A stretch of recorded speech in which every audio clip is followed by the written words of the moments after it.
Go live. You're live. What? Actually, I don't know if that means anything, because last time...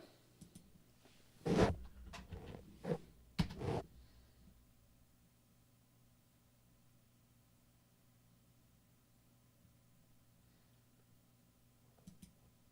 did this. It actually was lying. I don't know. I can't actually tell.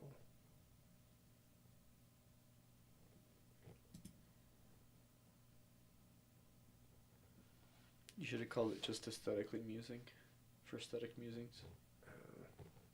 Just musing aesthetically Okay, now it's working. Okay. in an aesthetic manner. Just throw them together real quick. There's no plan here.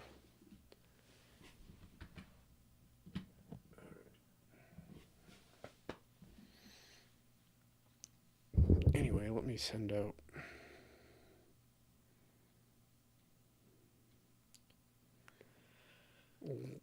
links.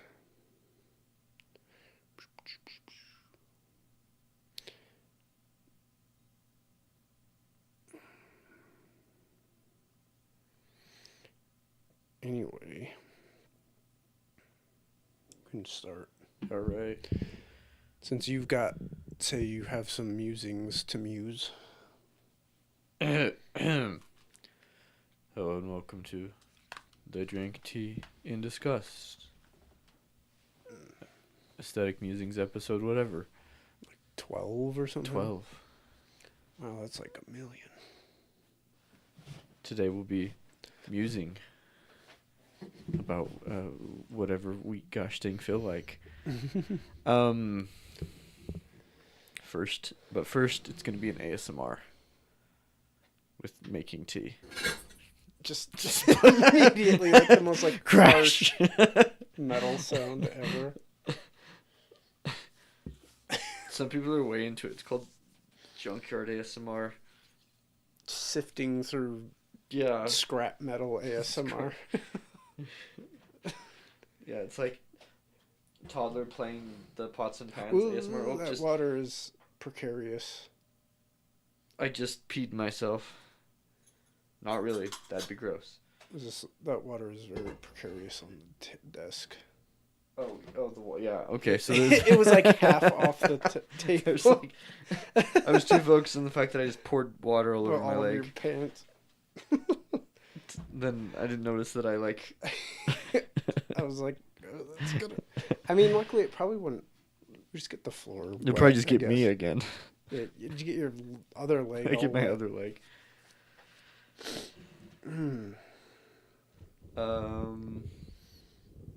I mean, you got to go see. Oh yeah. The Peacock Room. I gotta go in real life. And that was pretty great. So here's some. I went to Virginia, where my in-laws live. Mm-hmm. They live right outside of Washington, D.C. So we did all sorts of stuff to muse about. Mm-hmm. I saw the Peacock Room, which is in the Smithsonian Asian Museum. Man, all the stuff in there was so cool. It's interesting it's in the Asian museum. It is interesting. Because, I mean, it's heavily influenced by, like, Japanese stuff. But it's technically not... Yeah. not Japanese, not Asian at all. But still. Yeah, it was super cool. It's, how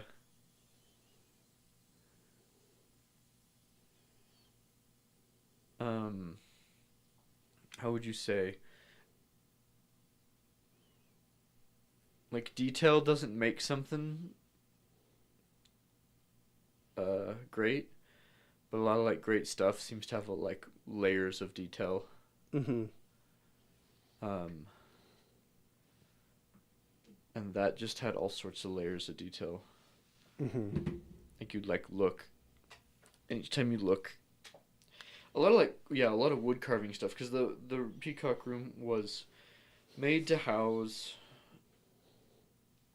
the wealthy patrons' set of Chinese vases.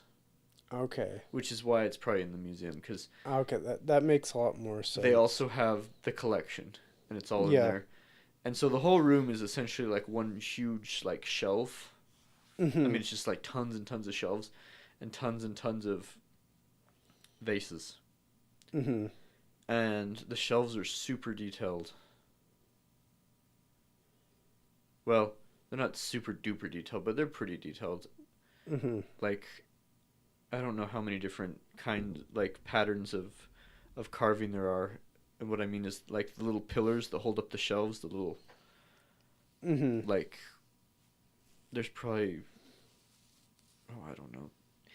It's like each one has like a completely like different carving on it pattern. And then the shelves do too. And then like the painting's pretty cool. But I don't know. I really liked it. I wish I had a little Peacock Room. Just have to have a collection of Asian vases and the money to pay a bunch of skilled craftsmen to... Yeah, and like one temperamental artist to guide it all via or a la Oscar Wilde. Yeah. But here's the thing. Actually, hold on. Let me. Nah. Well, maybe.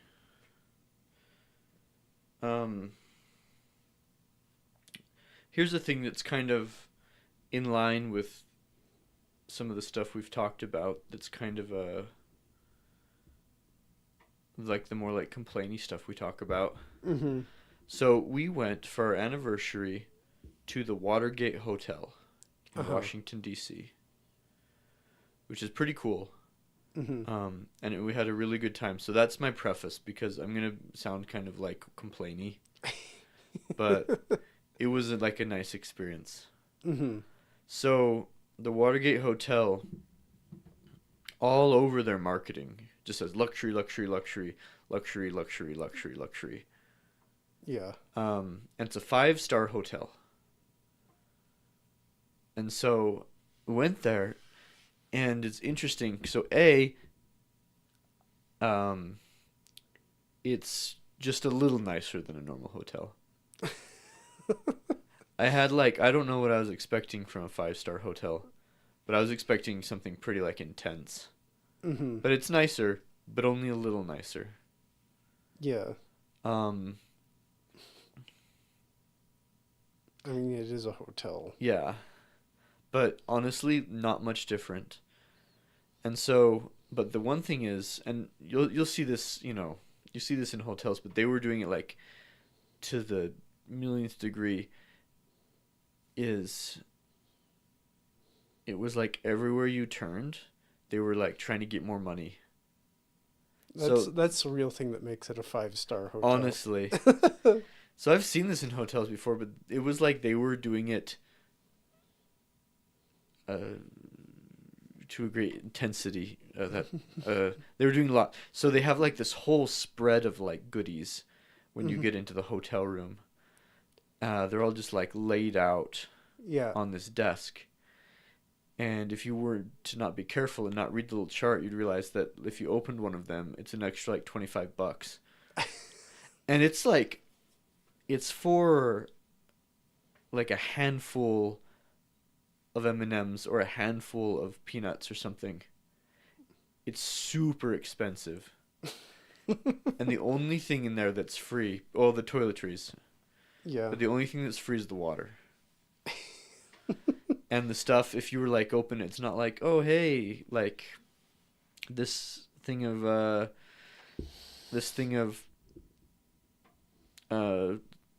cashews is $4 or something, which is already expensive.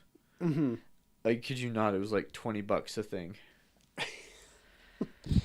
Um, we went and ate at a restaurant there that was in the hotel, and it was very nice.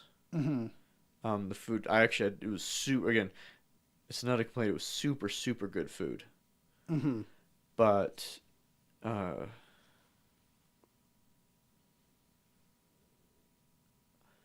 um, and the entrees weren't that expensive. But the thing is, every single thing on the menu was like the same price as the entree. Yeah. So, oh, Madeline got like a really nice steak, but I got like some tuna thing, and it was like $30 or whatever. It's not terrible. No, I was kind of bracing myself, but I also got I've bought more expensive entrees. yep, but also like my salad was $30, and That's yeah. like everything was Everything was $30. yep, everything was $30.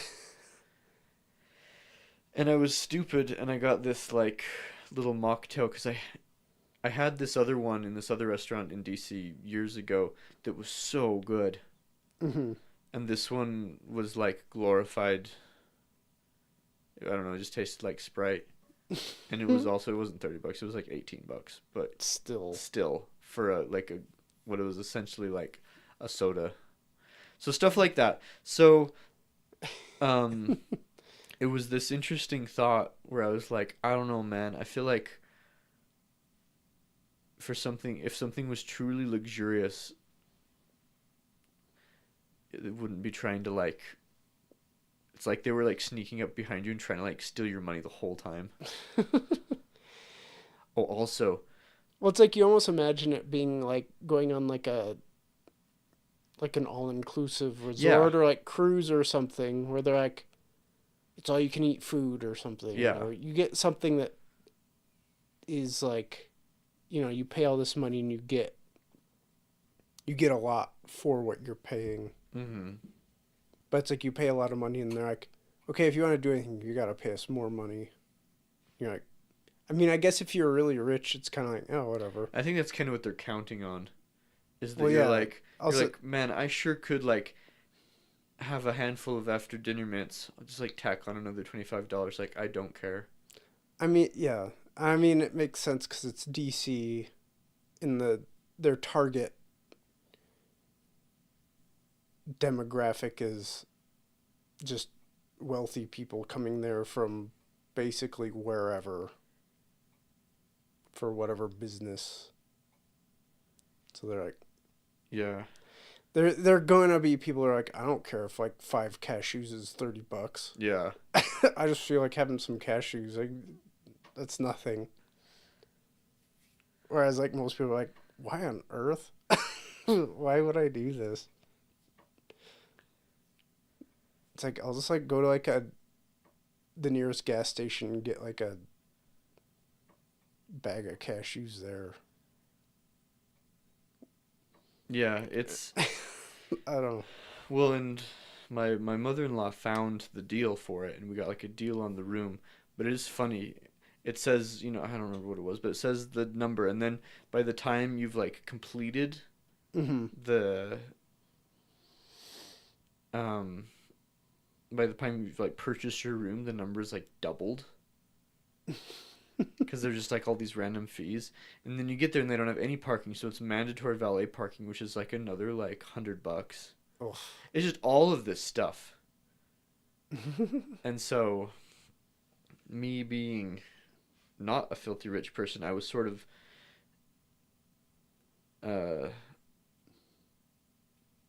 you're sort of like sort of a bummer. Also, I went up, so they have like a rooftop bar. So I went up to the rooftop because I just wanted to check it out. I was about to close. Yeah. I was just like trying to get all the. I was like running around the hotel, like trying to find all its fun secrets. Mm-hmm. So I went up there, super cool. Not really because of the rooftop, but because there was like a thunderstorm all around it.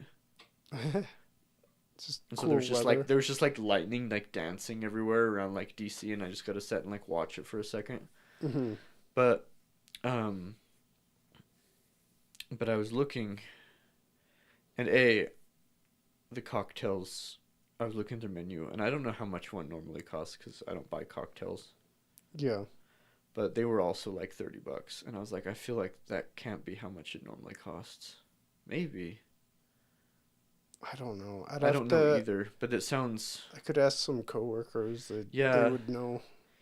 It seems like that is high. I assumed it was high. I don't think it's crazy high. Okay, everyone was drinking them out of like little plastic cups, and I was like, oh, you're like a 5-star hotel. Where are like They've got like solo cups. Yeah, kind of. Like red cups. I was like, where's your like, I don't know the name of cups either, but you're like chilled martini glass or whatever. Yeah, like a highball glass. Or yeah, whatever, like just like a tumbler or something. Just like the heavy thick glass. I basically have that, except it's actually a flower pot. Have you seen it? It's actually nice. Yeah, let me see it. I use it to drink from sometimes. Wait, keep it in the fridge. with the flower still in it? No. Oh, dude, this thing's sweet. The weight of it's nice, and the weight of it's amazing. I got it at DI. I really like heavy stuff. Yeah, Lennox. It's Lennox glassware, so it's like actually really nice. I want one of these. But yeah, I'd be so. Because I don't know what the process is for like making glass cups or whatever. But something I've noticed is usually, because I have this one. This one's actually good. I kind of like this one a lot. I haven't used it yet. But you can like tell the quality's not quite as nice. It's pretty good though. Yeah. But a lot of them, like you can tell it's almost like was like poured into a mold or something, whereas like you'll see like a seam. Mm-hmm. Whereas this one, it's like it's much more like crisp, like all like the grooves in it and stuff. But yeah, this is meant for like flowers, but it's like feels so nice to hold and drink out of. So it just is kind of funny.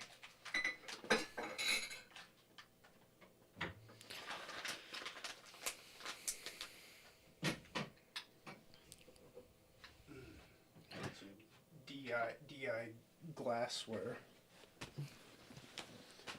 I wonder if Which I've for started the roof checking there now. Ever since I found that, it's like whenever I go to DI, I go through there and be like, maybe I'll find another one because I actually love that thing. Yeah, that's sometimes I go just for that. That's where I found those ones that we had like the little green tea in. Mm-hmm. Although those were not as cool as that. Oh, it was quite a find. But I was wondering with that rooftop if it's because they don't want people like they don't want there to be any chance of like glass falling. Is it? It's like open. Yeah, it's open. Oh, yeah. There could be some kind of liability thing. Yeah. So, I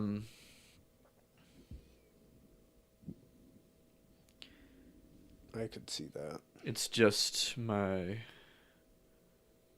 Again, it was really nice, but I had the feeling the whole time I was like, it's like this is just like a little bit better than a normal hotel. It's like so, but it is kind of like a historic site. It is. So that's kind of cool. And they play into the Watergate scandal with all their marketing, which is funny. Oh, I'm sure. Yeah, I had learned a couple weeks previous, just on YouTube, I learned about, I know something, was it the fridge? Oh, it is the fridge. I have kolaches in there. Okay. I was about to say. I was like, something smells. Yeah, I was like, something's like savory. Yeah, I forgot I had those in there. I'm saving them for my brother for tomorrow. So, I learned about London members-only clubs. Mm-hmm. And that's So I guess real luxury feels like it would be just if you go to someone's house and they take like real good care of you. That's sort of like you're just like taken care of. Yeah. But those members clubs, obviously, there's all sorts of different kinds. Not all of them are like for fabulously wealthy people. But the idea is you usually pay like a pretty big fee yearly, probably. But then, I'm sure. Yeah, but then when you go in, it's like we're saying with the cruise. When you go in, you just go in, and everything's free, and you just Yeah. like you're not, the members club isn't like, boy, I hope they accidentally like open that bag of peanuts. They don't like set traps for you. Yeah, they're not like get setting your like money grabbing traps. It's because you paid like $20,000 or something to be in the club. Yeah. So. Yeah. Or whatever amount it is. It's probably a lot. Would have been like. Basically, the idea is that most people would not be able to reasonably afford it. Yeah. By any means. Just spend all your money on just that.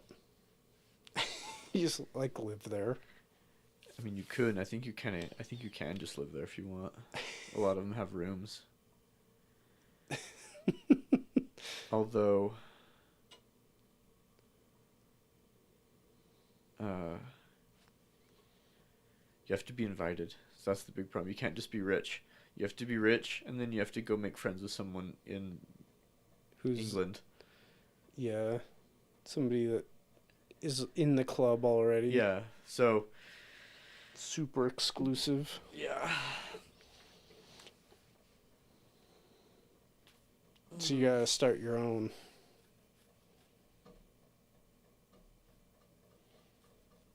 That's probably easier. Actually, it's probably not easy, but I thought about it. I was like, could you do like a budget one where it's like $100 a year? Yeah. And you just get like. It's just your office. Yeah, and there's just like some snacks, like. Yeah. It's like some trail mix. But boy, it's like howdy, you can come in there, you can get it all. Boy, trail howdy, mix it's free. Yeah. There's like some off-brand checks. It's kind of a funny concept.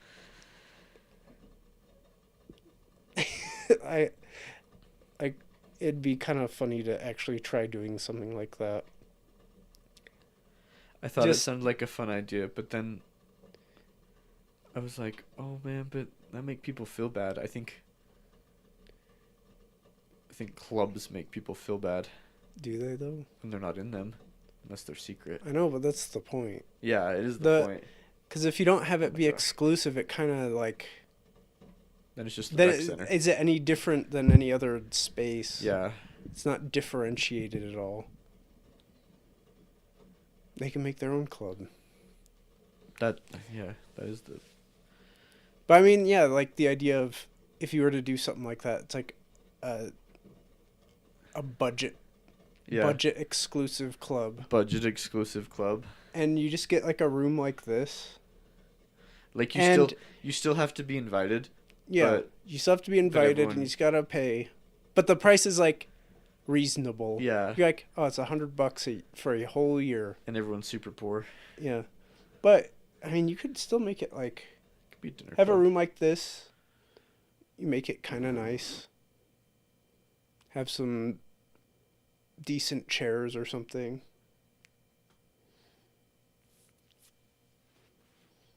And all the Chex Mix you could want, or like cheese puffs or something.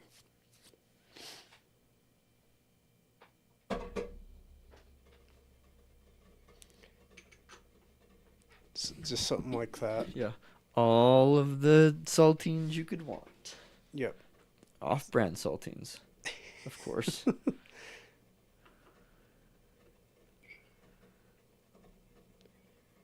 I mean, yeah. The concept, though, that's a fun concept. Yeah, I actually thought about it a bunch. It'd have to be more than $100 a year, but Like 110. Yeah. Hopefully I didn't put way too much. So I don't think we've ever done just a black tea. This is just a black tea. Oh, we have not just done a black tea. This is a black tea. I had not looked up. It's a good one. I've started looking them up and like learning about them, and being like a good hobbyist. Yeah. Being like, oh yes, this one is from the high country in Taiwan. That's how hobbyists sound. Yep. Like nerds. They are. They are. Yeah, there was an oolong tea that I found out it gets its distinctive flavor because at a certain time in the process, they allow it to be attacked by bugs. And that changes like the chemical makeup or whatever, like the tree reacts. And then they rescue the tree. And then it changes how the leaves taste. Interesting. Chill out. I'm talking to the tea kettle. So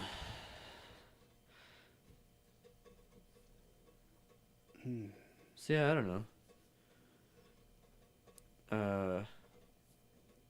Watergate Hotel. It's just another like thing that says where the word luxury doesn't quite. Is it really? Isn't quite as luxurious as I think. So it's a situation where it just means expensive.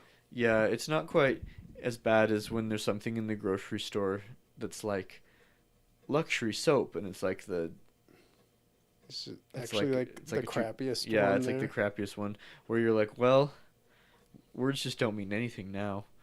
But yeah, it's like the quality's still good. It's just very pricey. Yeah. And it's almost like questionable whether it's worth the price, but you're not like, dang, I bought garbage. You're like, no, it's good. Yeah, as a as a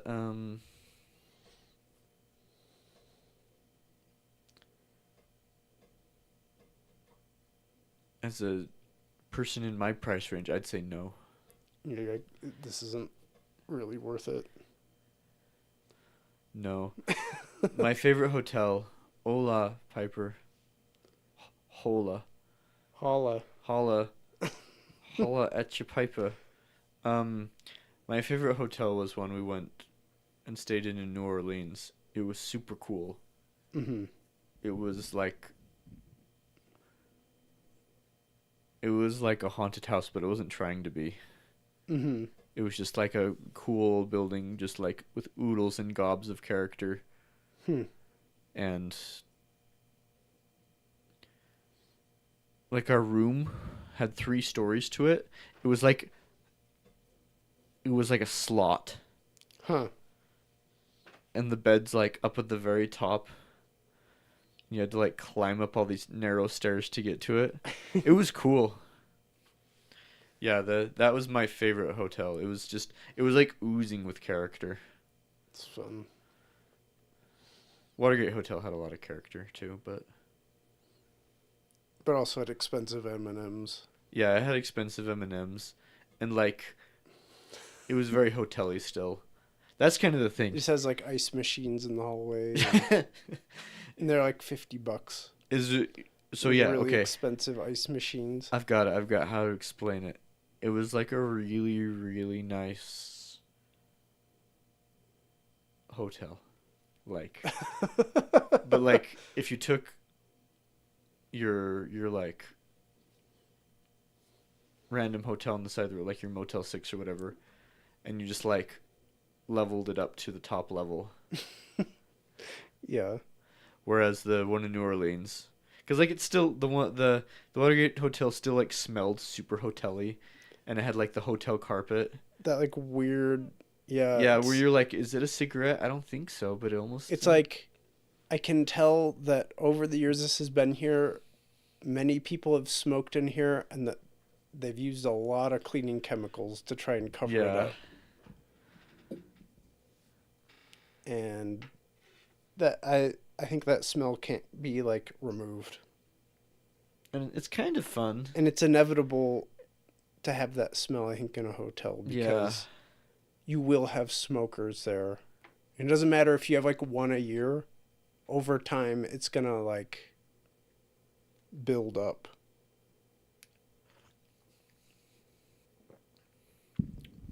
Yeah, so I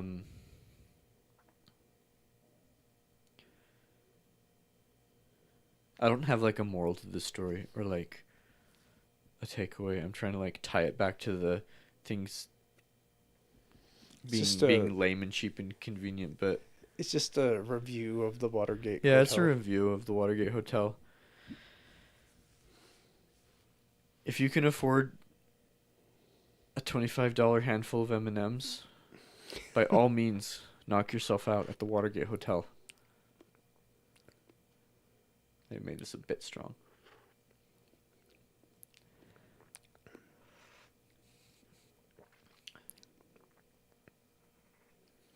It's nice. I'm trying to think of how I'd describe the flavor.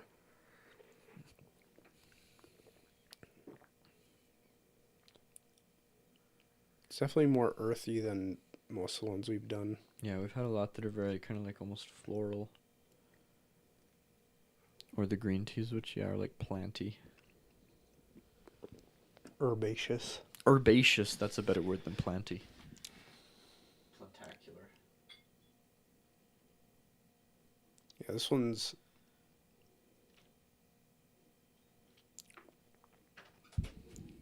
almost like gotten like an umami to it.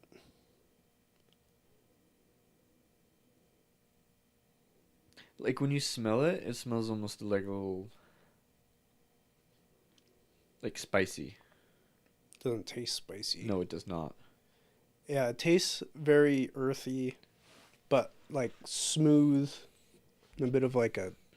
almost like savoriness. It's almost like a... if you had like a... like if beef broth was plant broth. I don't know. How's that sound for if a that tea? makes any kind of sense. Because it's not like a vegetable stock, but like if you had like a... yeah, like a beef broth, but it was made out of plants. I don't know. It's like almost like hearty. It's really good. This is one of those that would probably actually be really, really, really good with some sugar and some like cream. Mm-hmm. It'd almost be...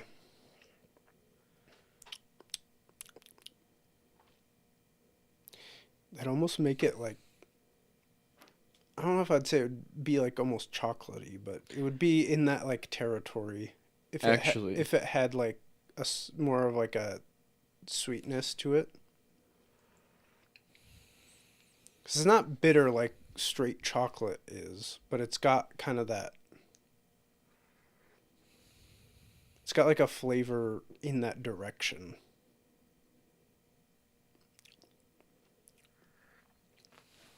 I don't have any cream, so we can't test it. I know. And I don't know if I have any sugar either. I keep thinking about it when I try this at home, but then I'm like, oh, I'll do it next time. Mostly just to try it. Yeah. Because I feel like it kind of almost defeats the purpose of this sort of tea to drink it that way, but I'm curious. A little bit, although I have this one that is just really delicious on its own, and then again I was in Virginia, and it was so hot. Part of our vacation, it was so hot in Virginia. It was hot here. It was really hot here too. Yeah. But you've gotten here and it was hot again. Yeah. So, I took this tea and I turned it into iced tea. Which I normally make iced tea out of like garbage black tea from... if I ever make it. Sometimes it's nice to have. But you make it from like garbage black tea from like the supermarket. Yeah. And it's still pretty tasty. But I put some sugar in this, and it like transformed it into the most like magical drink. Just the sugar. Because again, it was kind of like, it's kind of like has like honey notes and it's all floral, and it was just like all the flavors just were like whoa. Felt like it brought them out. So now I kind of want to try that with other things. Oh, I could see that being good. I do have honey. That's something I do have. Don't get scalded, Casey. Okay.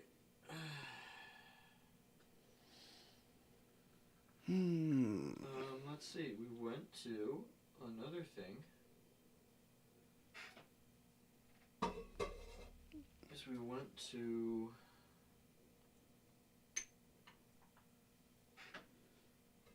these old gardens that were super cool. It's on this estate this person had. There's a whole bunch of those in DC where somebody's taken some fabulously rich person from like 1830s estate and they've turned it into a museum. Yeah. And they're all really cool.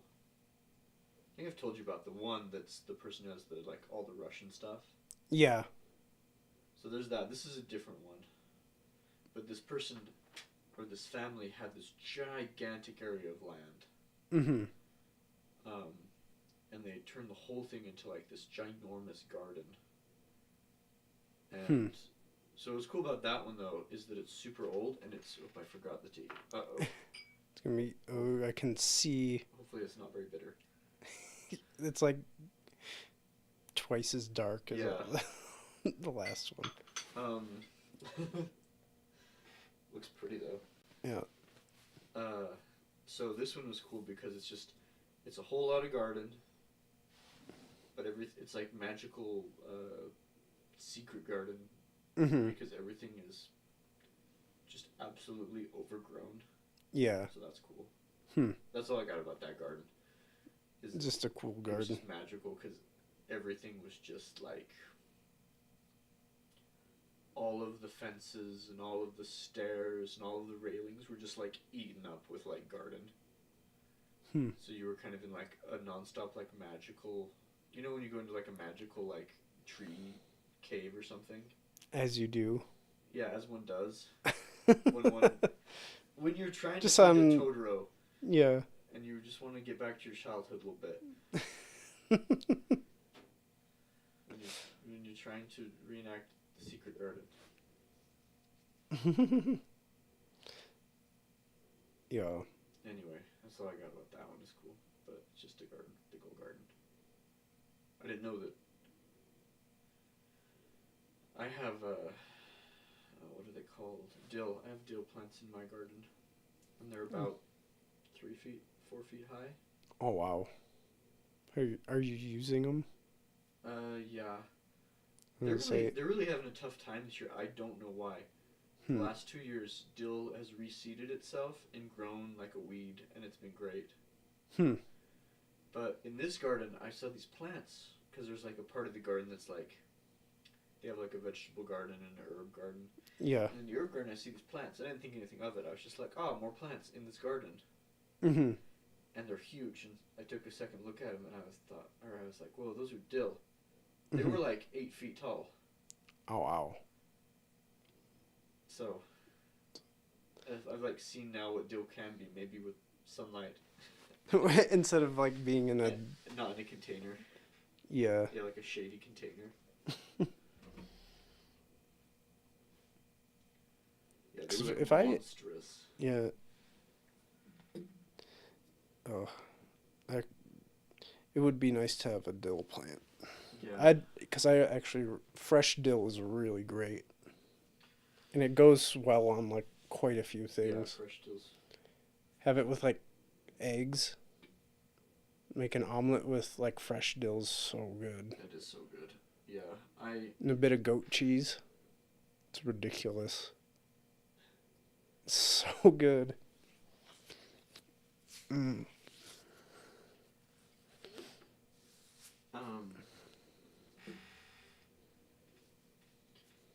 the problem is it's one of those plants that stops growing after it gets flowers. Oh yeah, that's right. They have like a garden, like a community garden. Ah, that's awesome. I should plant some stuff there. You should plant lots of dill, and again, it reseeds really, really well, and you can just take over everyone else's bed. Like you can just Takes dillify over the everything. whole garden. Thing is like at some point you're like, this is too much dill. But then you It's kind of like stop it. mint. Mint will just like take over. Yeah, I had to curb my mint Mm-hmm. because it was being a little aggressive.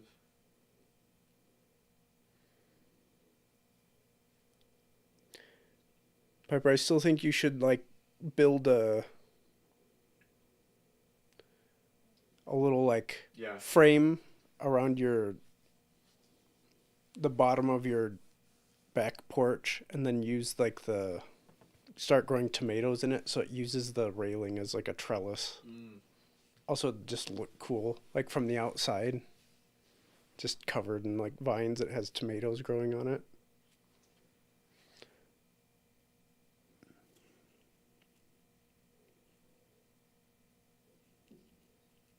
Yeah, if you pluck the flowers, they keep growing. So you gotta like keep Yeah. So, taking care of the flowers. Yeah, and I finally let mine go. By finally, I mean we're halfway through summer. But so here's the thing: is you got to pluck the flowers, and the dill wants to flower so bad. The dill is like trying to sneak flowers out everywhere it can when you pluck the flowers. So you have to be like dedicated to plucking the flowers. Yeah, I did for all of June, and then I kind of just gave up. Also because I want them to reseed. Yeah. Well, yeah, they get lots of. And I found that the seeds are also super good too. They're Yeah. Use them. That's what when you pickle. Mm-hmm. That's the actual thing that gives the flavor. Because really, when they have like the dill stalks in there, those are more just for the look.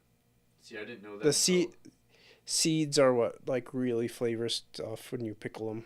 Yeah, I didn't know that. The first year I did the dill, Mm-hmm. and when it went to seed really fast and stop growing, Mm-hmm. I was like, no, my pickle dreams are ruined. And then I did my research, and I was like, no, my pickle dreams have just begun. Because I had like just huge, full flowers full of dill just seeds. Tons of them. Let's see how this is. Did you try it? Yeah. Okay. It's almost too bitter.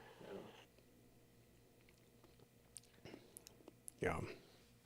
Still good though. Mm-hmm. I put too And much. a little bit more, it would have been like too much. At home, I feel like I just toss some in and it's like just fine. Here, I'm always like, I put some in, put some more in. Like, is this right? Maybe put a little more in. Gone too much. I don't know. Yeah, or beans. Beans. Do bean stalks on Oh. the railing trellis thing. Just any kind of vine thing. Don't strawberries also grow that way? Or are they not clingy? No, I think strawberries kind of stick close to the ground. They're not a climbing vine. I don't think so. Grapes? You got grapes? Yeah.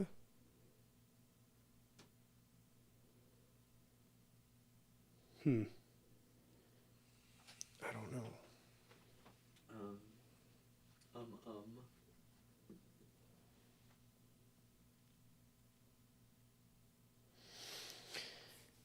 Yeah, I don't know.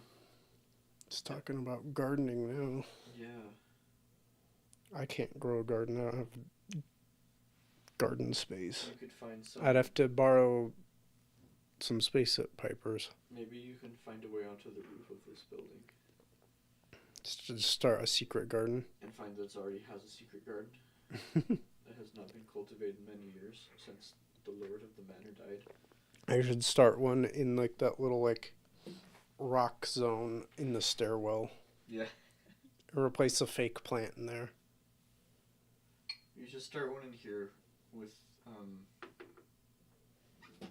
cave mushrooms.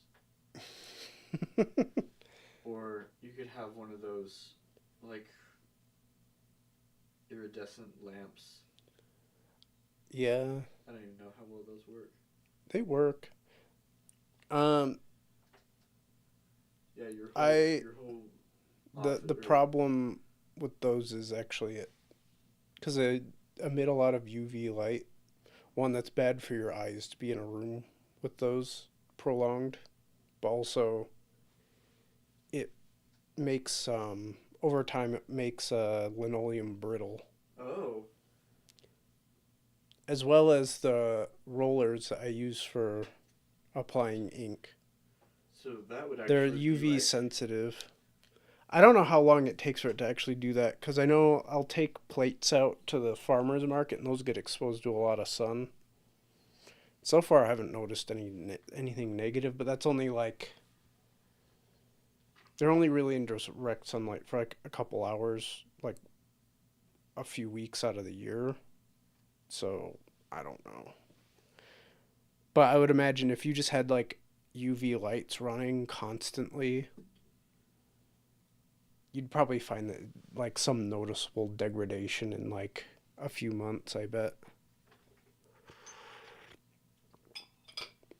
Otherwise, I would. I've wanted to try doing something like that. I think it'd be cool. Some kind of like indoor gardening thing.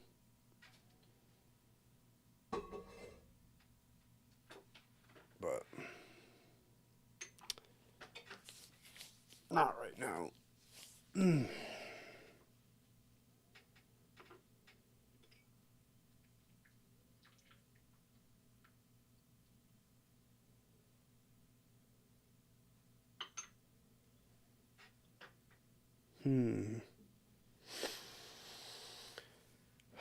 feel like... I'm trying to think. I feel like I talk a lot about, like, you're visiting nice hotels and I was learning about members-only clubs and eating fine foods. I swear I'm not as worldly as I sound. I think these things are very interesting. Mm-hmm. I mean, whoa.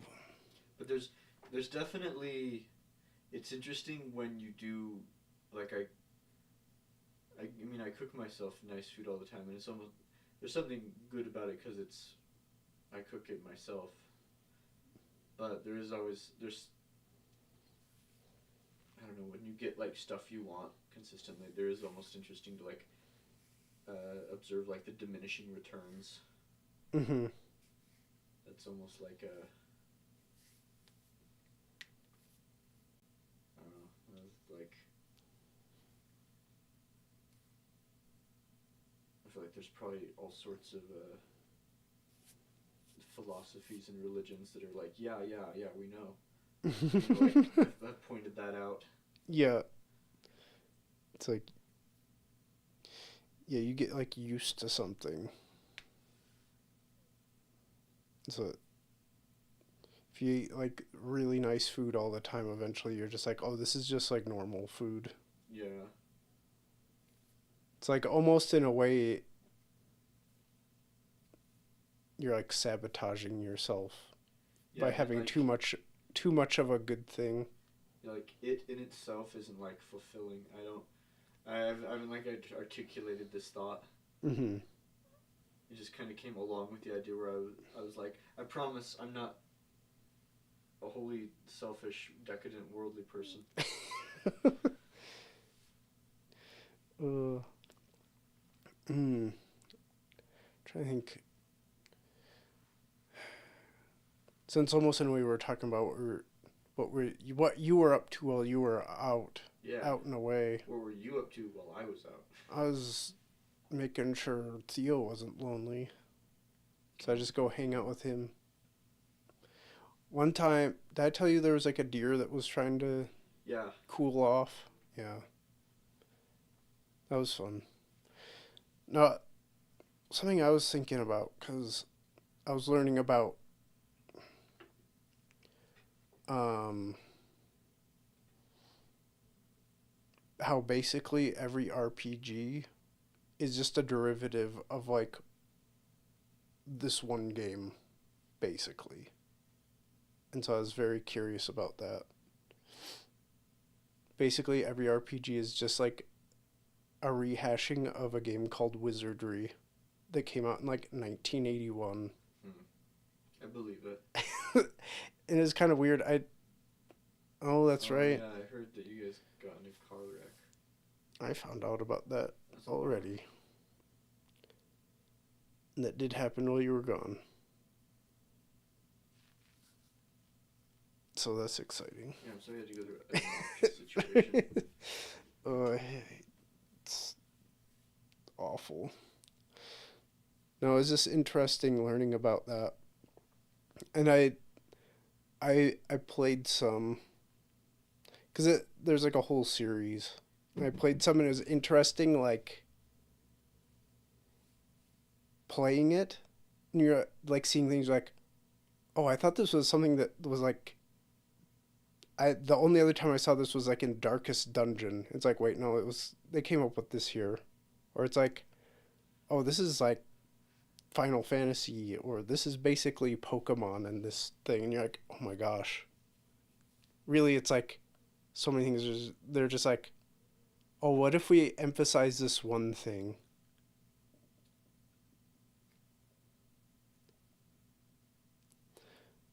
So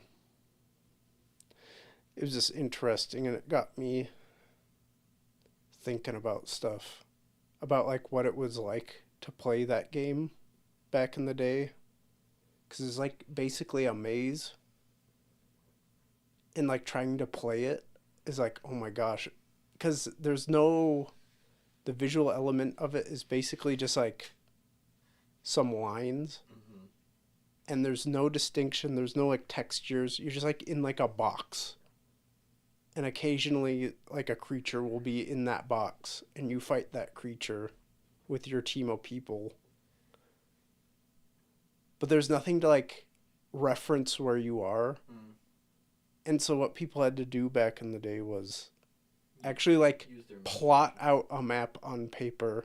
And there's no internet, so it's like you can't like look up a walkthrough, so you're just like trial and error, and you have to like slug through this whole thing. But as this, that the idea of that experience was very fascinating to me, because I never really got that.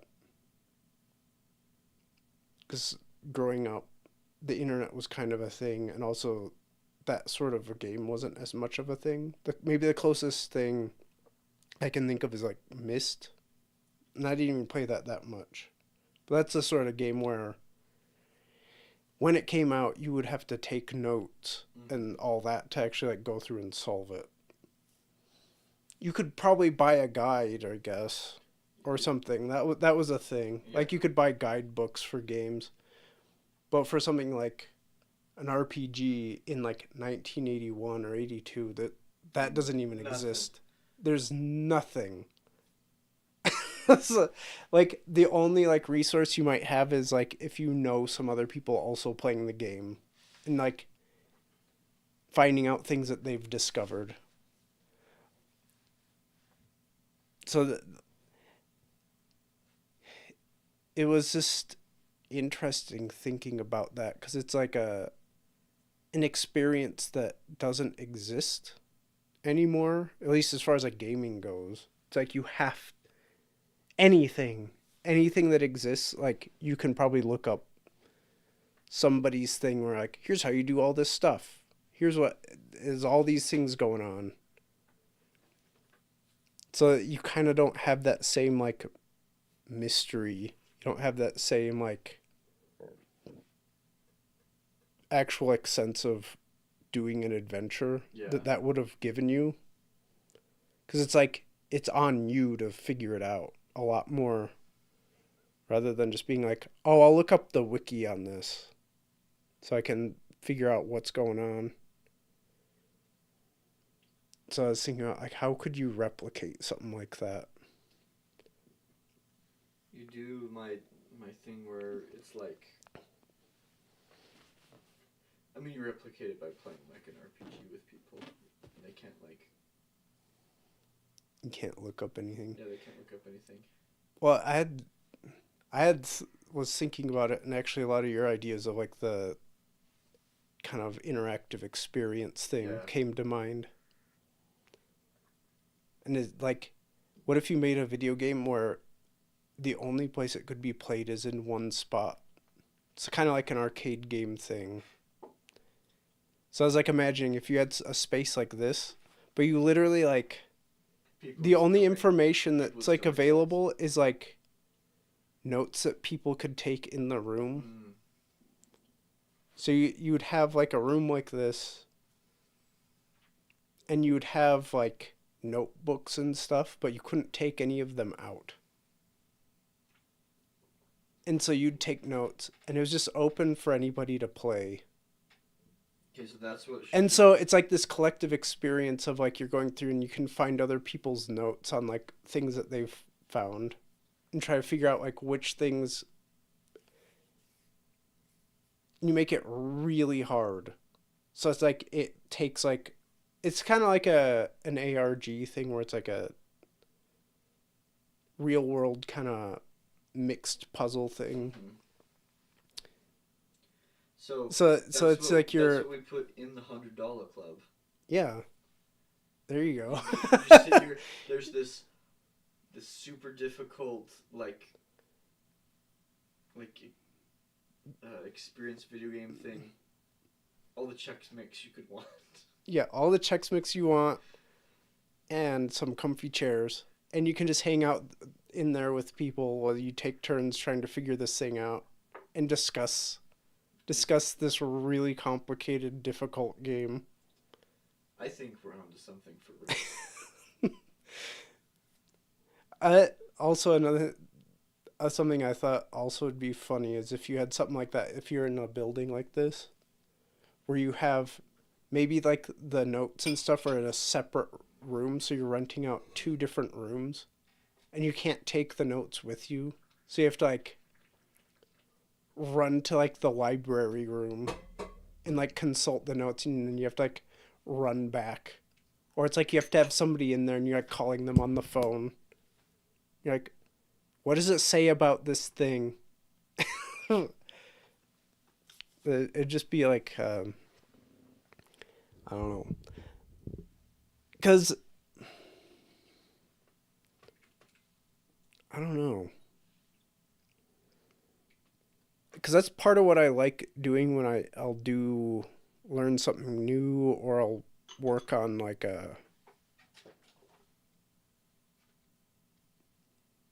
when I'd be doing programming and I'd come up on having to solve something where it's like, well, I can't like look up how do I do this stuff with these things I made. I have to like figure it out. And I can kind of look up some things that like somewhat related. But there's something exciting about like working to solve something, and then you figure it out and you're like, this is awesome. So it's like the idea that a lot more video games, for example, used to be that kind of experience. Yeah. Whereas some of them were like kind of, in a way, like cheap.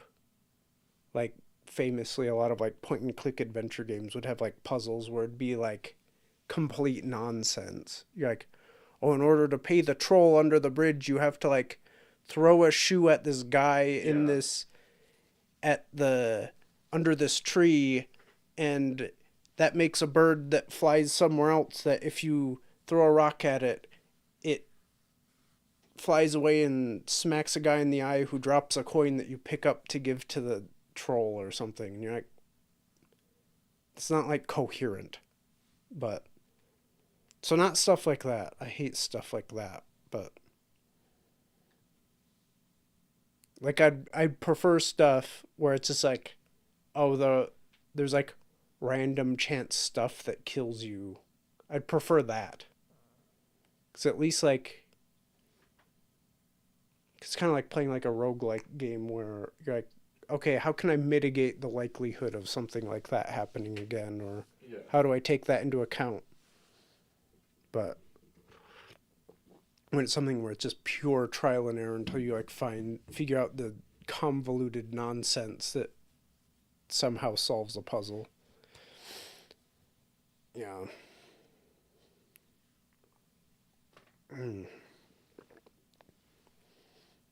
So that was an idea I was like thinking about like a couple weeks ago. It's like that would be kind of cool.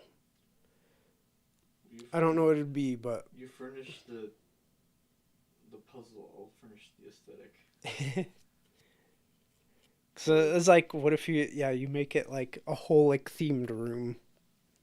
It'd be really cool. It just has like this one like arcade cabinet type thing in there. the that's just very difficult. I don't know how you'd make money doing it. In a way, it's like I kind of don't care about that, Yeah, but it's like how do you make it sustainable? That would. Maybe that's where you come up with the club thing where you gotta pay. It's sustainable because it's in the $100 club. Yeah. That's what it's called. It's the $100 club. $100, like honey, like Winnie the Pooh. Over our vacation, Madeline took the GameCube and played, and 100%ed Mario Sunshine. She was looking stuff up, and I told her she had to go buy a guide if she wanted to. If she wanted to do that. That's. Because at first I was like, you can't. You have to play it like a kid in 2004 would have played it. Yeah. Like you couldn't look stuff up, and she's like, they had guides. So I was like, okay, we'll go get a guide. Yeah, you gotta go get a guide. Or you. You gotta like. I remember doing that with a few games. And it would help, but also at the same time, it was still like kind of work to like figure out what's going on, because you couldn't like just like search stuff. You'd have to be like, Yeah. Okay, I'm in this area. What can I find here? And like specifically finding things that talk about like what you're trying to do. And you have like this like tome of maps and stuff. Yeah, and it would give you like, say, be like, where are the red coins in this thing? And it would show the map and show where they all were, but then you go there and you're like, well, now what? Because there's like a little puzzle to get the red coin. Yeah. But somewhere around there. Mm-hmm. Those are fun to read. Yeah, they're also just cool to like have and like look through them. Yeah, I would just go. Like at a Ocarina of Time one, I spent so many hours like not even like actually using it, just like looking through it. Yeah, they were sweet. I would just go to the bookstore and just like sit and like look through them.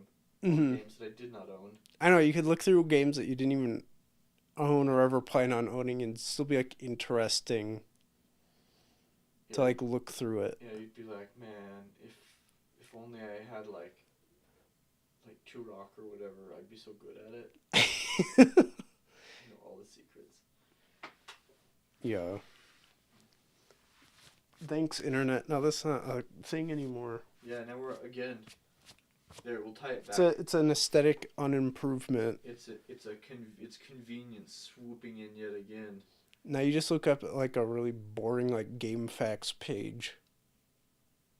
Or like just a YouTube video that just literally shows you what to do. And then you just copy that.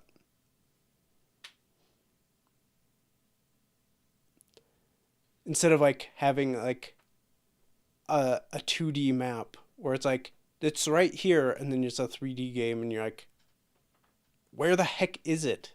It's like shows you like a heart piece on a map for Zelda, and you're like, it's like large enough on the map where you're like, I actually can't quite tell exactly where that is, and so you actually have to like search around. It's like doing geocaching or something. Gives you general idea. More information than you would have otherwise. It's I always get mad at, well, not mad, but whenever Madeline looks something up for a game she plays, Mm-hmm. which she does fairly frequently, I'm always like, you can't do that. I always get after her. And she's actually, so she just got this game. It's, I don't remember what it's called. It's called like Pokemon Rogue. So it's Pokemon whatever version, ROM. Yeah. And somebody modded it. And I guess it's the hardest Pokemon game anyone's ever made. Mm-hmm. Like, it's like a built-in Nuzlocke. Okay. And I'm very proud of her. She beat it? No. She's died a lot, but she's... Well, because, so, Madeline loves Pokemon, and she is like a Pokemon database, and... Mm-hmm. Like, she knows all of the stuff. Like, yeah. Like, the strategy. But then she buys these new Pokemon games, which are baby games for babies. Yeah. And it's like, it doesn't matter if she has any of this knowledge, because it's like, oh, well, I'm fighting this, like, gym leader later on in the game. It doesn't matter. My one guy wiped the whole team, because that's what happens every single time. Yeah, it's like, it doesn't matter that my my leaf type Pokemon that's ridiculous is going up against their fire type Pokemon, because it's so powerful now that it kind of doesn't, the rock paper scissors of the game doesn't matter anymore. Yeah, so the last few, like, Nintendo released Pokemon, because she gets them all. They've just been boring as can be. And this game is, it's like what everyone wishes Pokemon was. Like every adult. Oh, I can't do that. Oh, you can't 100. Uh-oh. Uh-oh. No, I don't. No, go away. Uh-oh. I might have to close the chat after we open it again. Oh, gosh, dang it. How's the video? Is the video alive? Yeah, it's just a chat window. Piper, Philip tried to give you a little emoticon or whatever, and it wouldn't let him. So you could have had 100. You could have had a big 100. I know, it didn't let me. It wanted me to log into something. Yeah. Which I don't know why. Yeah, it's weird because you're already clearly logged into something. I know, I'm logged into the account for the YouTube channel, so I don't know what. So, yeah, Pokemon games, that's the thing is, they are like very much RPGs for children. Yeah. But you can make them more fun by, like forcing yourself limitations. And Madeline will always play Nuzlocke in all the new games. We have to, otherwise it's like... Yeah. And Piper's right. They're still fun in different ways. Madeline really likes, essentially, exploring all the new Pokemon. And But she hasn't for a while, but she used to just, like, have spreadsheets open on her desktop. Yeah. Like, spreadsheets. And she'd be, like, planning teams. But she stopped because these games are dumb. Baby games for babies. But, yeah, so this is a very, very hard Pokemon. She needs to just, like, get into, like... like a really hardcore, like, 4X game or something. Yeah. Like Stellaris or... like Hearts of Iron or something, Crusader Kings, where it's like you have to have like intense spreadsheets made to actually like navigate what you're doing.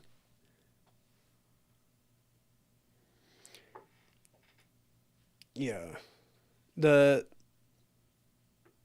first ones are still pretty fun. I remember I started playing my old one like last year a little bit. I can't remember. I had some kind of limitation I put on myself. I don't remember what it was. It was something like with leveling the Pokemon. I don't remember. It was like something like I had to make sure all of the Pokemon in my party were at the same level. Yeah, the one Madeline does this automatically. Mm. Like, you have to, once you beat a gym, then you can like level up to like the next gym's level, but like you can't be over leveled for the gym. Mm. And the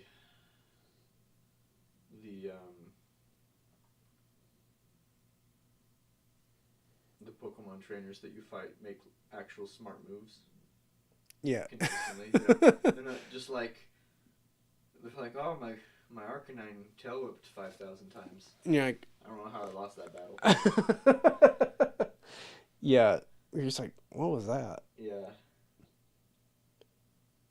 You couldn't evolve any Pokemon. Yeah, I also, on one of Madeline's games years ago, I tried to do a cute run. Mm-hmm. Where I only got cute Pokemon and I wouldn't evolve them, and they had to be cute. Yeah. Yeah. Well, it's kind of like I had started a run. Like I tried starting a run on Stardew Valley, where the only thing I could sell was like items that I had like created. Mm-hmm. So I couldn't do something like sell like just like wheat or just sell like a strawberry. You had to do like jam. It had to be like jam or it had to be like a sandwich or like a cake or something. And I stopped because it was going to take forever cuz the first thing that you can do even sell is like the the granola yeah. bars, and you get like nothing for those, and they're actually kind of annoying to get. And I was like, this is gonna take like 10,000 years. You'd have to do something where it's like, okay, once you get to like a certain amount of money or something, and then you're like, okay, now it's like you can only sell like sandwiches or something. Yeah, I tried to play it. Because that's another game where it's like once recipes. you that game's actually very easy. I mean, it's not like meant to be difficult, but there's a lot of opportunity to make it difficult though. Yeah. With things like that. But yeah, that's a game that's definitely like just a cozy fantasy for me. Yeah. Whereas I really like hard games Mm-hmm. the best in like recent years. That's not ever since giving up Dota.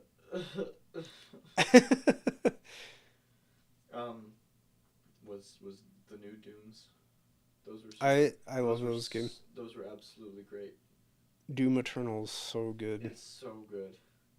That's probably like the best video game experience I've had since giving up Dota. So sad. I miss Dota. Oh. Yeah, no.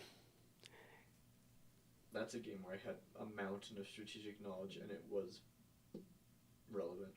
Mm-hmm. I just love it. It's so well designed. It's so good. Because all the little, like, mechanics of how it all works is actually has, like, a purpose. Like, the reason you'd use, like, your flamethrower or, like, your grenades or whatnot matters. And, like, when you use your chainsaw matters. And which guns you use and which attachments and stuff you use matters. So when you're in a fight, you're like constantly thinking about like, okay, I'm going to use this and I need to get ready to switch to this other weapon. And you're constantly adapting and using the tools available to you. And when you're playing like a hard difficulty, it's actually really hard. But it's very satisfying. And you get really good at it. The Pokemon talk. How'd you know there was Pokemon talk if you missed it?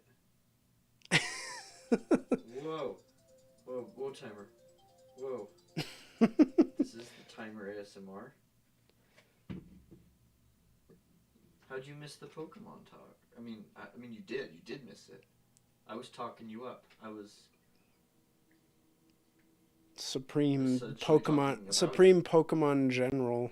Yeah. Chat logs. Oh, that's a good, clever girl. We were talking about how games aren't as difficult as they were when you couldn't just like look up stuff, and how sometimes we play games with like artificial handicaps, Like a Nuzlocke. like a Nuzlocke in Pokemon. Pokemon. Oh yeah. That could be fun. It could be fun actually. Yeah, I mean. I could talk about how Pokemon's actually just wizardry. Yeah. The ancient computer RPG that is the originator of all RPGs ever since. Philip found the great ancestor. And tried playing it. It was really hard. And confusing. Whatever, playing Final Fantasy 1 is a headache. Final Fantasy 1? Final Fantasy 1. I haven't played it. My friends in high school were way into all Final Fantasies, and once they were like, hey, let's play Final Fantasy 1, we each like take turns or what, I don't ever. Take turns. Yeah, you like take turns or something. You could do that. I guess obnoxious. I wouldn't want to play an RPG that way. No, it wasn't fun. Yeah, we actually talked about that, Madeline. We talked about how you cheated at Vanilla Sunshine and you didn't even go buy a guidebook at the local bookstore / video rental place. Yep, we covered all this. So you had a first-hand experience, so you don't even need to hear about it. Yeah, you got the message. But Madeline, this is a very Madeline relevant discussion, and you missed it all. We'll do a Pokemon episode sometime. I ratted you out a little bit, but also I've been talking you up mostly in that I was talking about how you used to have your spreadsheets and like have your intensive tactical planning for Pokemon, and how you don't have to do that for modern wimpy baby game Pokemon where all you need is like your starter to win. But now, or was it like the Pokemon, whatever it's called? They came out with the one where you could get like, it was Pikachu, and you had like the Pokeball controller you could get, and you literally just use Pikachu the whole time, and you just like nuke everything. You could use like the same attack on everybody, and it just would win. It would like one shot everything.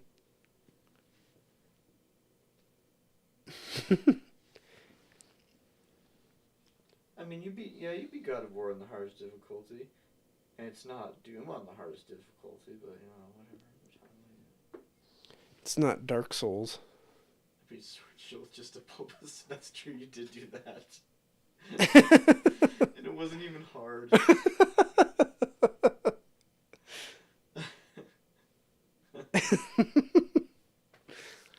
Oh. Yeah, well.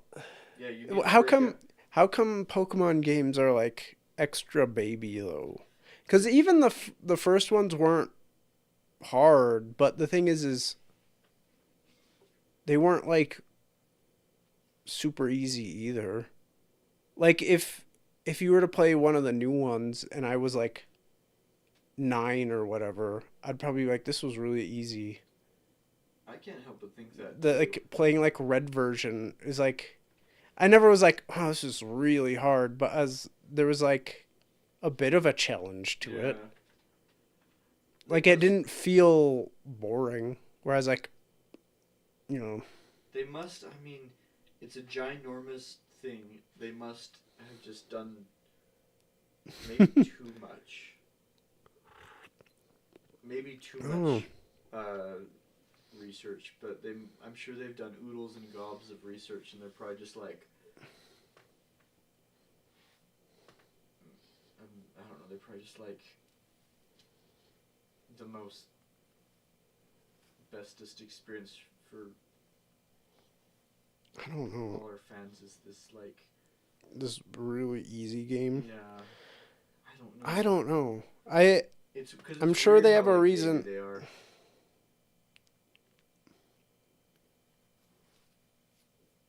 I know. Whatever, you've got got your mod. That thing's sweet. Yeah, It would that be sounds cool. like what it should be. It's what, yeah, again, it's what every adult wants Pokemon Yeah. to be. Every mature adult, when they think about Pokemon, when they're in the $100 club, like rolling their scotch in their hand, and they're like Pokemon, not what it used to be, is it? No. No. I mean, I'd say in general, a lot of games are a lot more baby than they should be.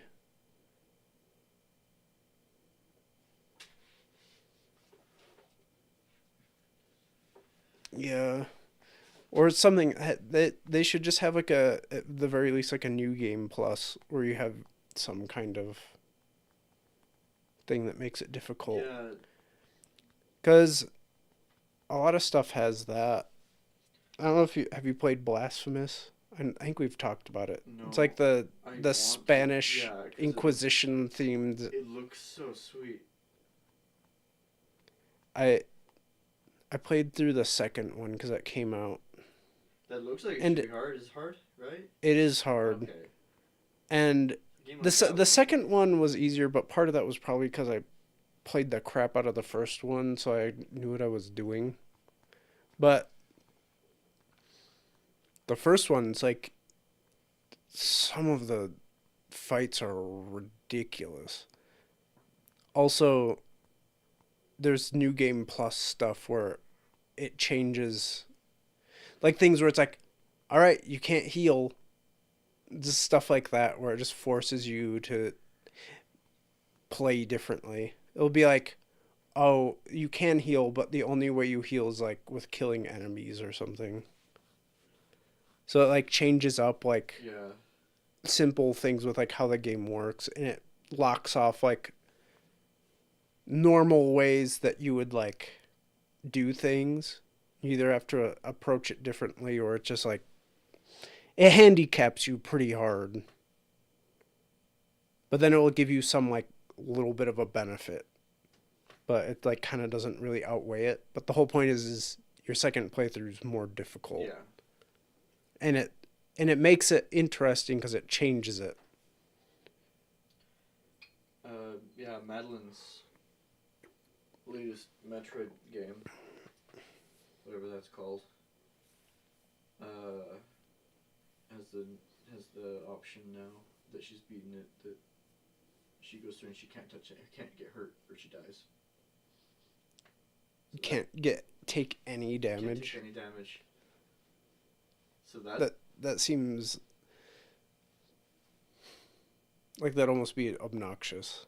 That's kind of how I feel with what's the highest difficulty on Doom? The one where it's like if you die, it just like starts all the way back over at the beginning. Yeah. I tried playing through that because I played through it on like the second highest difficulty, which is ridiculous. And that one, it's that difficulty, but you have to start the game all over. I tried doing it. I got like through like the first 2 levels and then I died. I was like, I'm not doing that again. Yeah. It was like a little bit too much. Yeah, I briefly considered trying it with Doom, but I'm like, if I don't have time anymore to like did it or to like practice Dota, then I don't have time to do this thing. Dota's like a full-time job. It is. It's too much. A year or 2 ago, I mean, now I don't consume like any Dota content. I actually I was eating at my computer today, and I pulled up like an old Dota content creator for the first time in like years. Mm-hmm. Just because I was curious. But a few years ago, one of kind of like the interesting topics that they all talked about was how all of their fans had grown up and had jobs and kids and couldn't play anymore. Yeah. That's the thing that kind of funny. I mean, exactly it's a game that it's like it really is only like playable with certain life conditions. Yeah. You have to have, like, It's basically 3 hours a day. yeah. Because if you're just gonna play one round, it's kind of pointless. Yeah. Because you're probably gonna lose, and you're gonna be in a bad mood, and you don't want to end on a bad.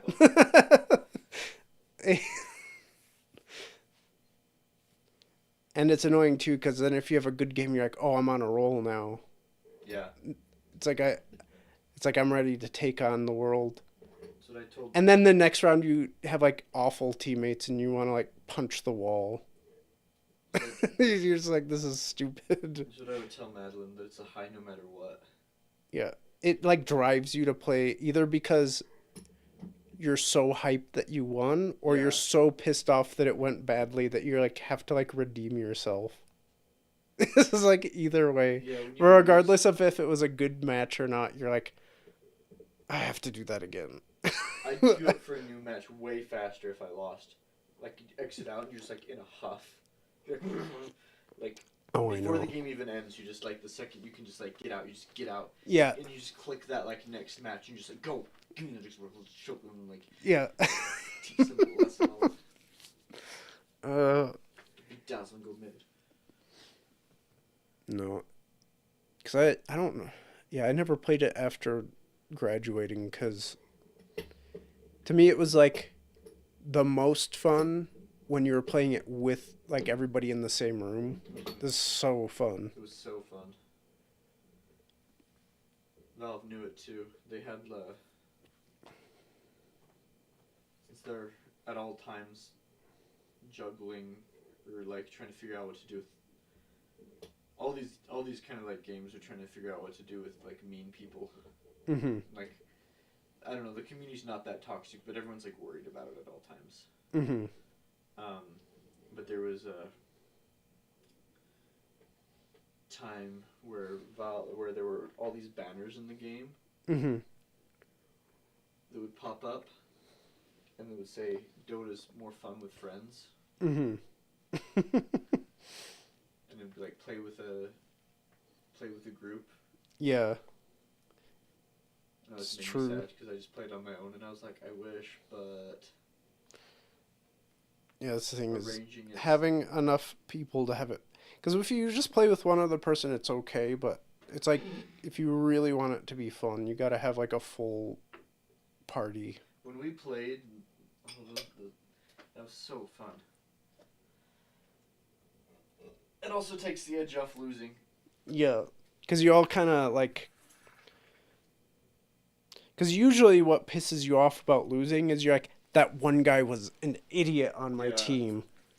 But if you're in there and Emiliano's like, did you just see what I blew up with the laser? Yeah. Like, you just kind of makes it better. Yeah. That's my Emiliano impression. It's pretty close.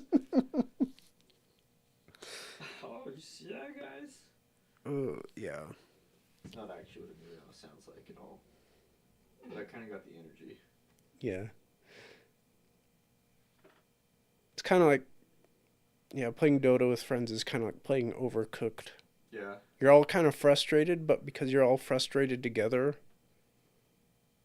it makes it actually kind of fun because you're like going through something rough together.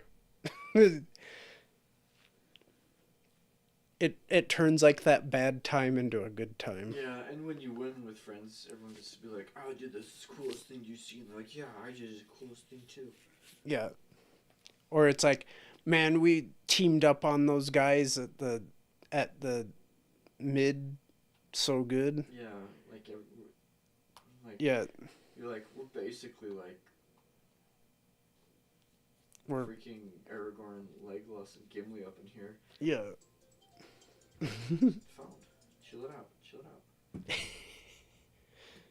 out. But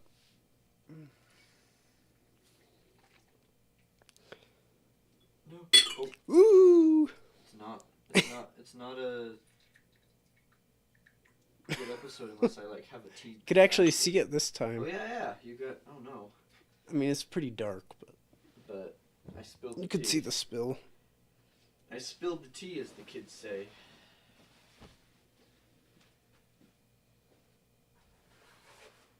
sorry. I was just like gonna leave it there. Actually, this is gonna be a quick commercial break.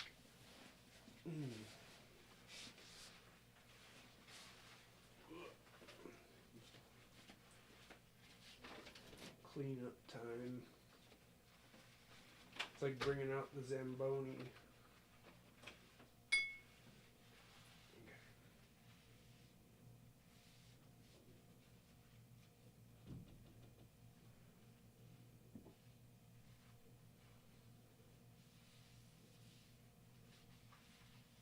Gosh dang it. It's all over my cheap fold-up table.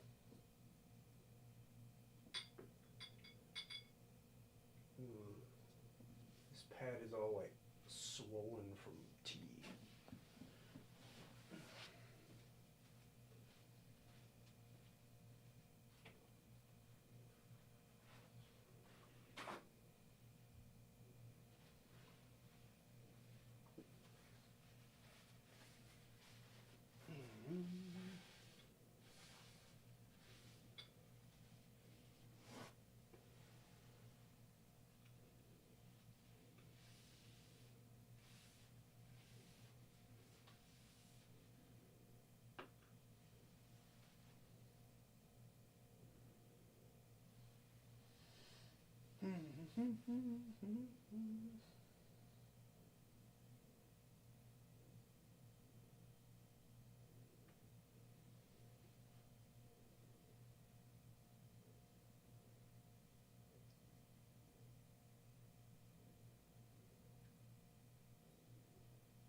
Is Piper still there?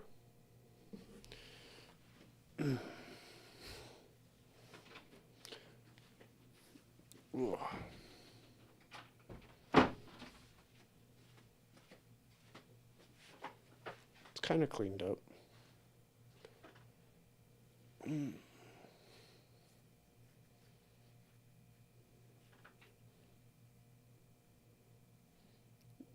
Yes, had no particular direction, but we ended up on the video games should be more difficult spot. I've always liked difficulty in video games. I've never been like... I want something very easy.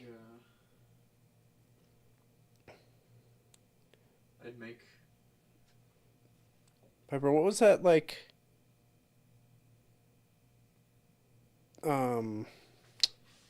That one game you were playing on the Mio thing, where you have like the spinning pole, and you got to go through the course. That game was really hard. Huh. Like a monkey it's really type thing? Kind of. It's kind of like, you know, those, it's a little bit like playing Operation or something. Like, you have this course that you're going through, and you're like this spinning bar thing.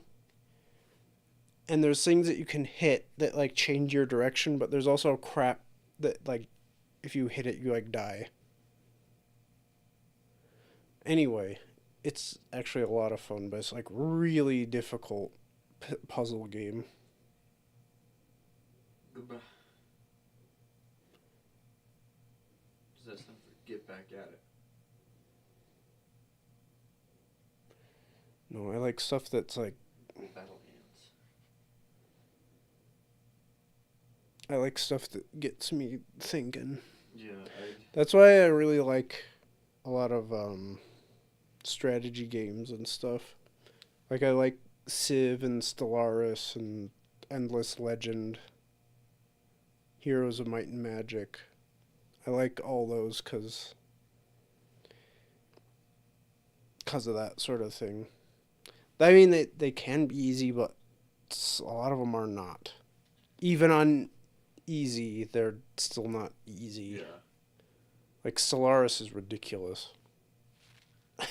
But At least for me, that, though, those games, I mean Stellaris specifically, and other games like it, their problem is you're 5 hours in, and then you realize like, oh, I've been making a mistake this whole time and I'm screwed. Yeah, you're 5 hours in.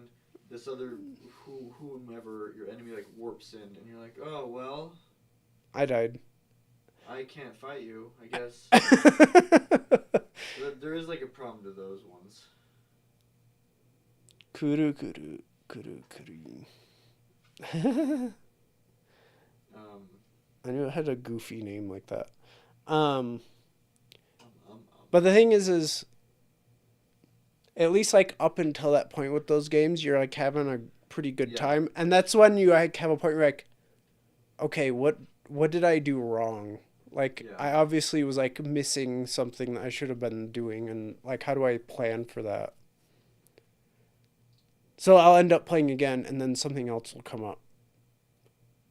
But Homeworld and Orb were pretty good that way. Homeworld's really good. Yeah, like it's like pretty fast paced actually, but they're still like. Mm-hmm. Oh man, so did you ever play the Warhammer? Total War? No, not the Total War games are groovy too. I like Total War games. Total War games are great. They've also kind of babied, but... Have they babied? I wouldn't be surprised. You would. But I haven't played that's like everything, though. I haven't played one for 10 years, but I used to play like those first batch. They were fun. Yeah, the first one was really good.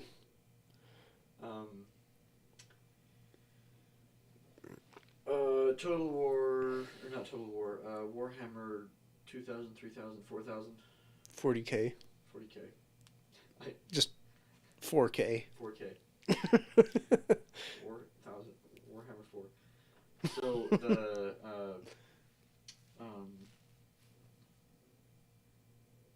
why am I forgetting everything's name?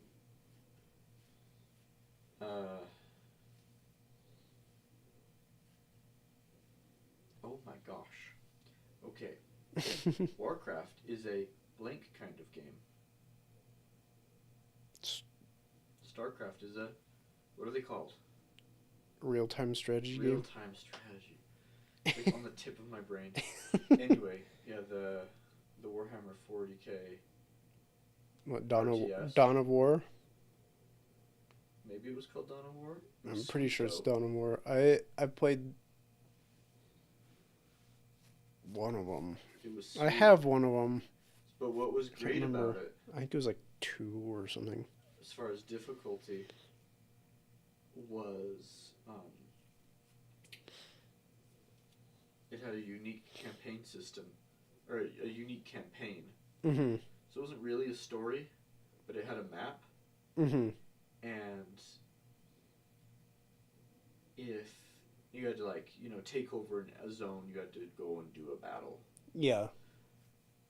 But if an enemy took over a zone before you, or if they took it from you and you went back in, you had to straight up do like a beachhead where they were already established. Yeah. And it was so hard, but so fun. Oh, that's awesome. You're just trying to like throw up like defensive tower Gatling or whatever, and you're just trying to like desperately survive because they already get like a full base and you're like landing with nothing. And it was one of my favorite like RTS experiences.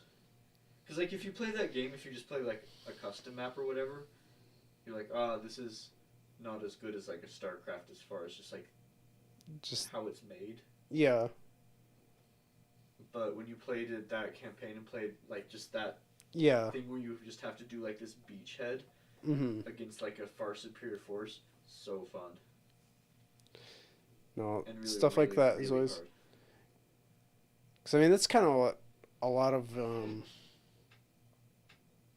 Command and Conquer levels were in the campaign, where you're like, Yeah. all right, you start out with your MCV, you got to build your base from scratch. Meanwhile, your enemy already has a full base.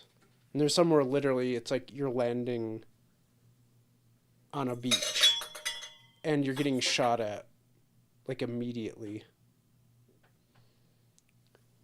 And yeah, like those levels where it's just like really like difficult right off the bat, they're like very memorable. Yeah. Because you usually just like get wrecked. And you're like, okay, what do I need to do to like figure this out? And very satisfying once you kind of like Yeah. solve the puzzle. Yeah. But yeah, no, I like stuff like that when you can figure it out. Yeah.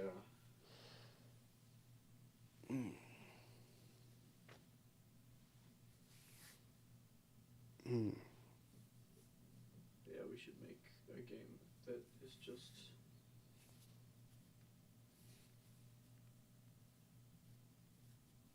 It's just difficult. It's just difficult. That's all. There's nothing more to it. It's just really difficult. That's like my idea of making a card game where it's literally just extremely complicated. And so it's like the cards are literally just like basically spreadsheets of data. There's not even like a picture. It's just sheer information. And you just like each turn takes forever to figure out because you have to do all these calculations.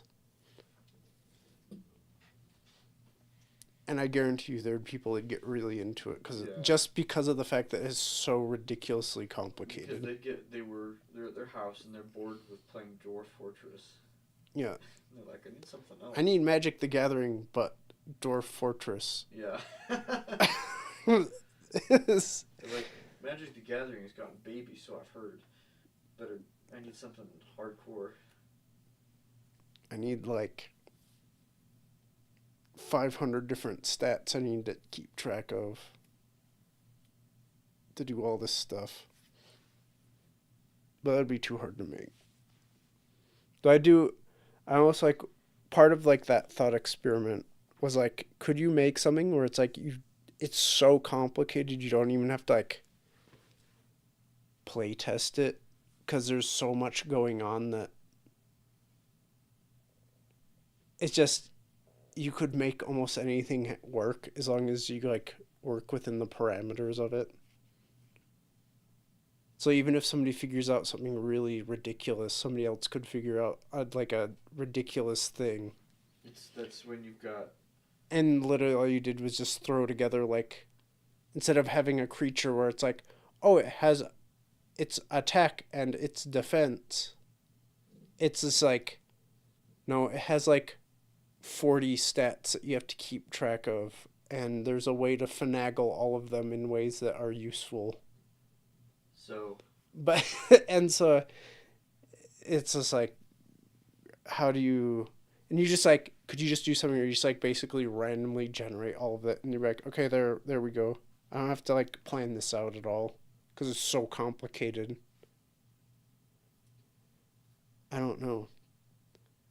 Okay, so a real life. And you just have some basic rules that like guide like how everything interacts, but a real life example, which isn't quite what you're talking about, but it sort of is.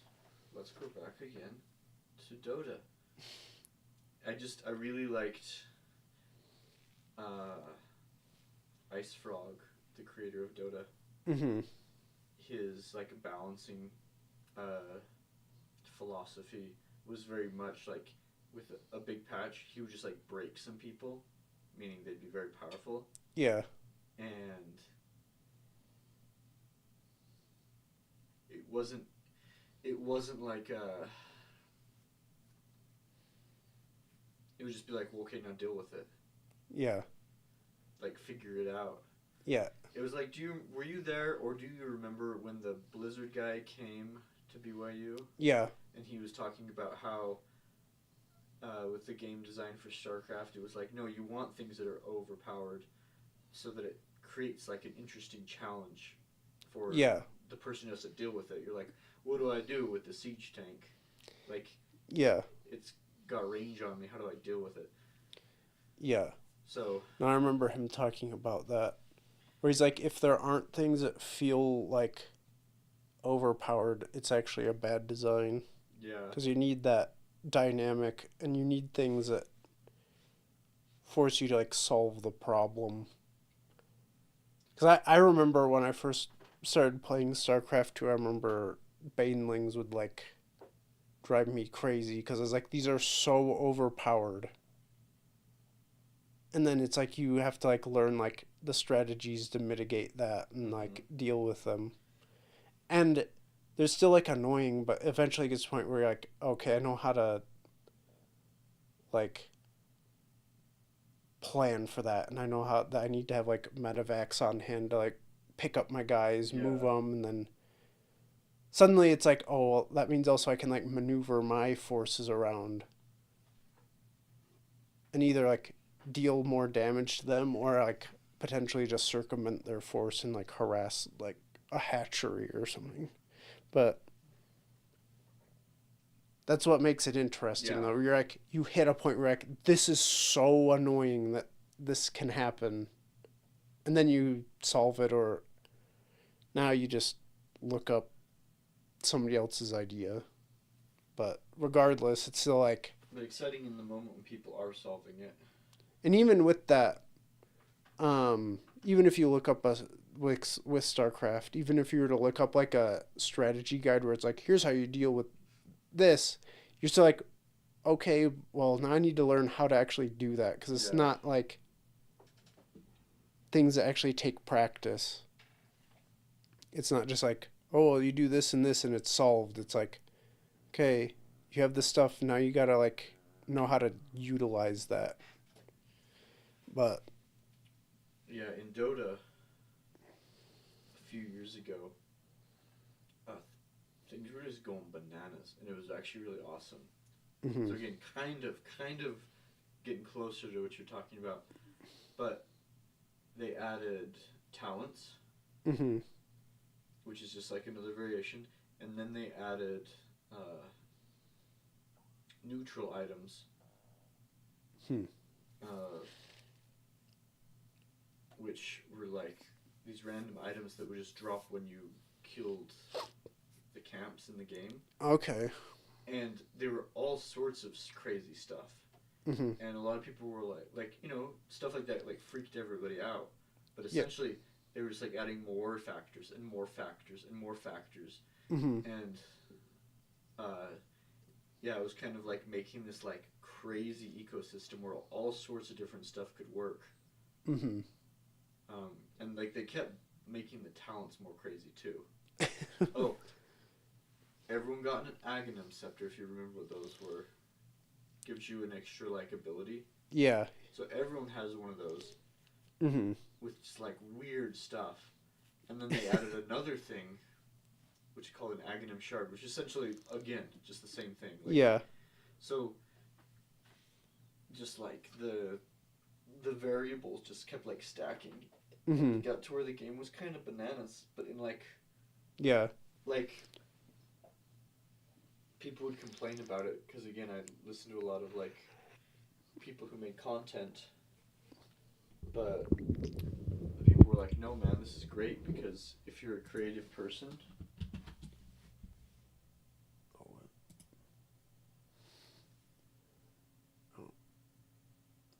It's going. Then you like figure it out, or you know you like can.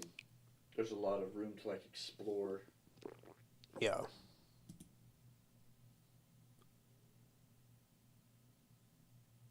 Oh yeah. I didn't know I was going to talk about so much Dota. Me neither. We can just have the Dota episode guest starring me. You're just in here by yourself, just talking about Dota. Yeah, and you're like, I haven't played Dota in 5 years, but boy, Boy, I sure watch a lot of StarCraft. I don't Don't even do that anymore. No. I keep meaning to. Because it's a lot of fun to watch. It was a lot of fun. I really enjoyed it. It's because the commentator Autosis left Korea. And honestly, the commentators Tasteless and Artosis were the very best and made watching the Korean StarCraft really, really fun. And it wasn't quite the same. No, it's boring. It wasn't quite the same without them.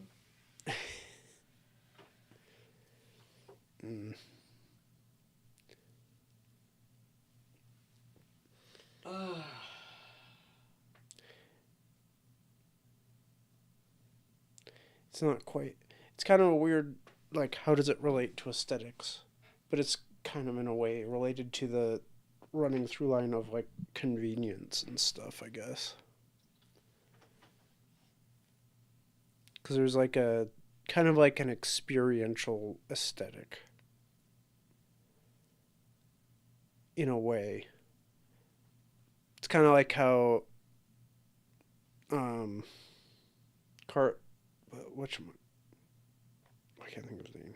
Cartman from South Park. Andrei Tarkovsky or Tarkovsky, like the sculpting in time as kind of the time as the medium of film. And then with something like a video game, it's like, I don't know, like almost like tactile in a way. It's like the interactive experience is kind of the actual medium. But I don't know how you would describe that really. I don't know either. Because that's kind of what it is. Because there's like something that you can get from like certain types of like interactive experiences like that. And you're immersed in it in like a different way because you're playing. Yeah. Even though time is involved. Yeah. But it's kind of like Tarkovsky's point of, yeah, sure, you have things like matte painting and music and sound and acting and photography and stuff, but all those things aren't just make film. It's its own thing, and the actual, like, real medium you're dealing with is, he says, time. So it's like, with something like a video game, where it's interactive and specifically, like, driven by that. Again, you have all those separate aesthetic components, but they, like, lead into that kind of main one. I've got it. But I don't know what your term would be. It's play. Play. Ooh, that sounds like so. But philosophical. Whether or not that's. But are you always playing? That's the question. Playing is just the medium that you are in. I don't know because it like. I remember I wrote a paper basically about this at BYU. Homo Ludens. Yeah. That was part of it. It was more me just like thinking about like basically the semantics of the term video game and how that might actually like warp our perception of what it actually is. Dude. And how the term video game makes it so it's like, oh, it has to be this specific experience. But then it's like, does it have to be?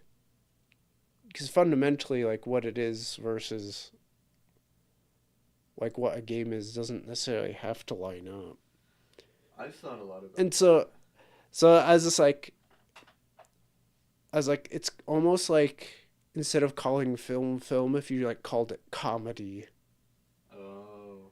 And people like, and then if you made like a documentary and people would be like, yeah, but this isn't funny. And you're like, yeah, because it's not a comedy. It's like, yeah, but it's a comedy. It's supposed to be a comedy. It's like if it's like you're applying like a genre to like the term of the medium, and it's kind of weird if you think about it. At least that's like was my thinking.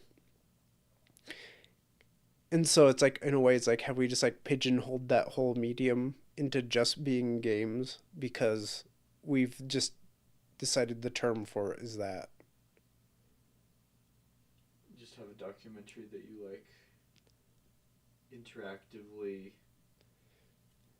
Because there's other things that. Not to say play then. But that's the term we use. But is that actually like? But if it wasn't a game. Because there are things that are interactive that aren't necessarily a game. That. Yeah. I don't know. It was like just like a thought thing. That's interesting. That. Because I've sort of thought of that in that making puzzles is hard, and I'm like, I just want to take people on this like little surreal mistype experience. Mm-hmm. But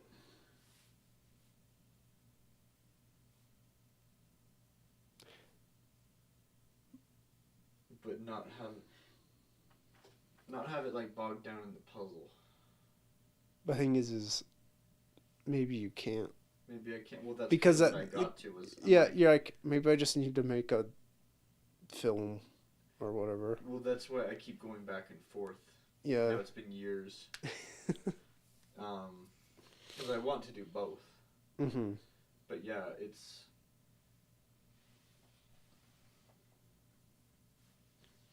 But the experience of both is different. Yeah. There is something really, really like immersive. I mean, people get super immersed in movies too. It's different though. Yeah. It's a fundamentally different experience. Yeah. Because it has a different dimension added to it. Like it has like a dynamic that kind of screws with it if you're trying to treat it like a film. Yeah. Because if it's interactive, there's always like a potential change to it. Otherwise, it's not interactive. Yeah. It's interesting.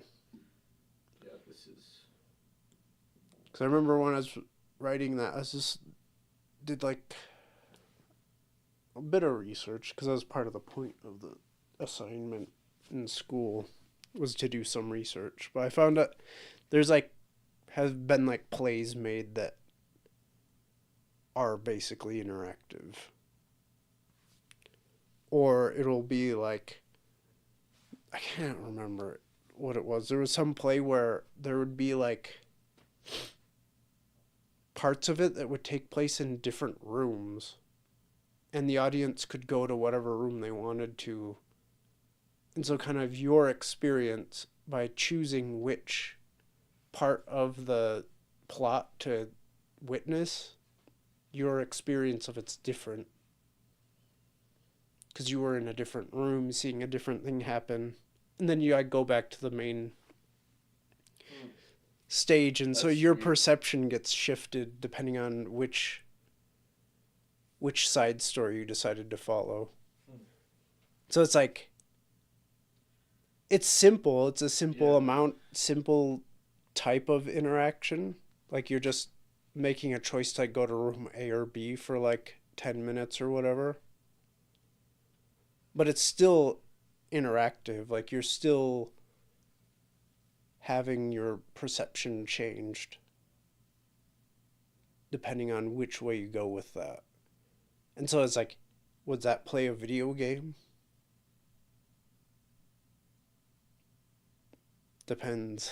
Depends on if we decide that that's what the medium's called, maybe technically it is, even though it doesn't make any sense semantically.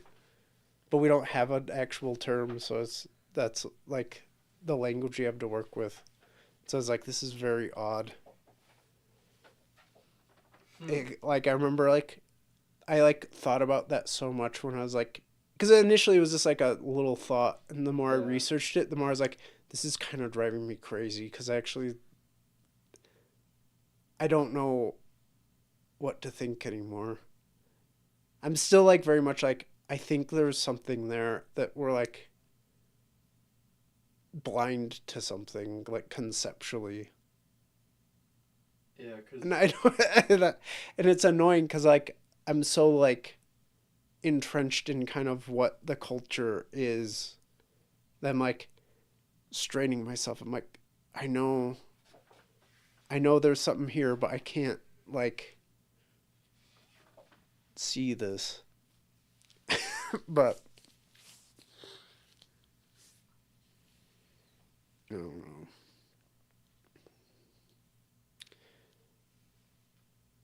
Mm,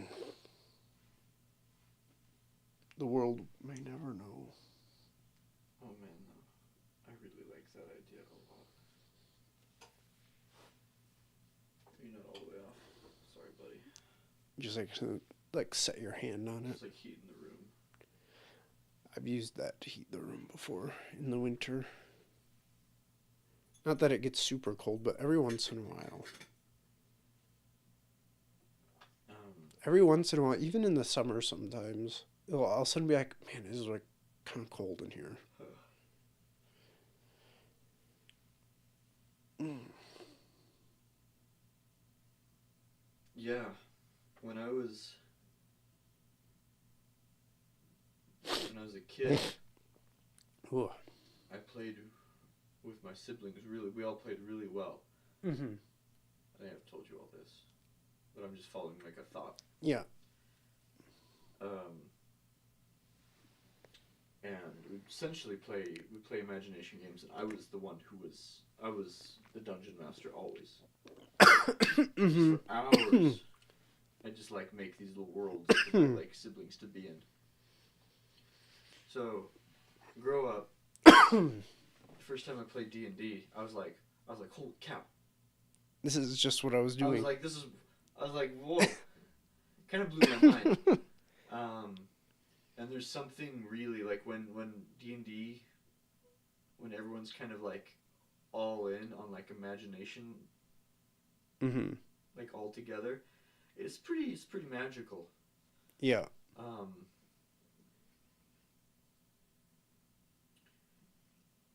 and so I was actually thinking about this today because I was thinking about my my ideas and how I want to make this sort of like this is what happens when I don't think about it for a little while. I kind of forget what I hadn't thought about it for a month or two because I kind of go through trends in Yeah. my mind. I've been thinking about short film stuff, and then the other day I kind of started to have a hankering again to Yeah. kind of dig into this. Uh, then I have to remember all over again, kind of like uh, all of the stuff I'd already figured out. Mm-hmm. But in the past, I called it like a haunted tea ceremony or something, because Yeah. you're essentially doing kind of the same thing, and I'd want to like bring people in, and you have like an imaginary story going, but it's not really like about the story. Yeah. It's more about like having this like aesthetic experience that you're conjuring up. If you're good, if Yeah. you'd be like, oh yeah, it is kind of like the feeling that I got this cool feeling from this dream, Mm-hmm. or the when I went to my like that interesting feeling when I was on vacation at my like aunt's cabin or something. I don't know. Mm-hmm. Try to convey that. Call back to other Russian guy, Tolstoy. Tolstoy. Um, but yeah, I go back and forth between being like, no, very like structured, almost like a video game that you like guide people through. Mm-hmm. And then I was like, but you keep it open, then you get to have like the magic of like whatever you call it when D&D gets flowing. Yeah. But that means it has to be very interactive, like very loose, and people can be like, Mm-hmm. I jump up and down on the toilet until it breaks. Yeah. Right, and you're like, well, I don't know. I didn't have quite a direction. I was just sort of like talking through Yeah. the thought because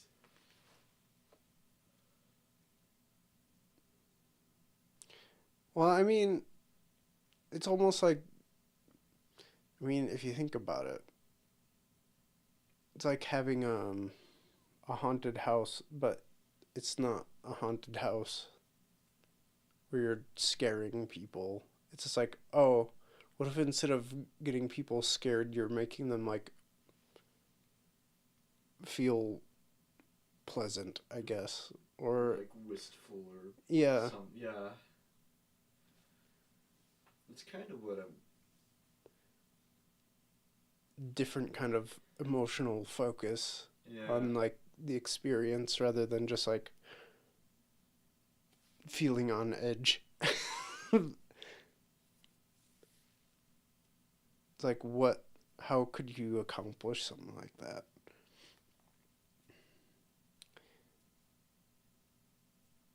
Which is I think it's reasonable to accomplish because I mean there's places that you go to like you're talking about that hotel in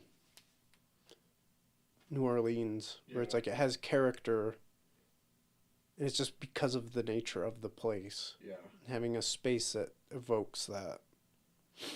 It's like what does it? And it's like the more you interact with that space, the more you like feel that and you like kind of get into it because of like being in it and interacting, choosing what to experience. Because it's like almost like when you decide to like, oh, I'm gonna go look at this painting over here, or just like go up these stairs. Just going up those stairs has an experience. Mm-hmm. And the fact that you like chose to put yourself into that has an effect. Yeah, and so essentially, that's why this idea of yours with the interactivity is. I just want to like think about it a lot. Mm-hmm. Well, just because yeah, essentially, I just want to make an imaginary version of like a hotel like that or something, right? Yeah. And you're like, all right, everybody, like you can, you're here and you get to explore. Like it's interactive. I'm not like Yeah. moving it to you. Mm-hmm. I'm like, you get to explore it, but there has to, again, yeah, it has to be like enough like. There's to be something to like kind of sink the teeth into, which is when it's like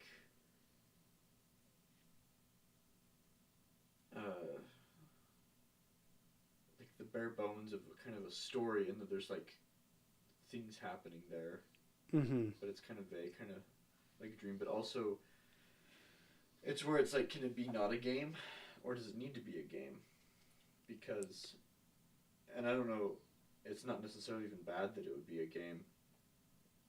Because when I've thought about them, my best or the ideas that I think are the most like accessible Mm-hmm. is where essentially like I have like a MacGuffin. Yeah. Like one of them is because I have like maybe 10 different versions of this, Mm-hmm. and I go back and forth.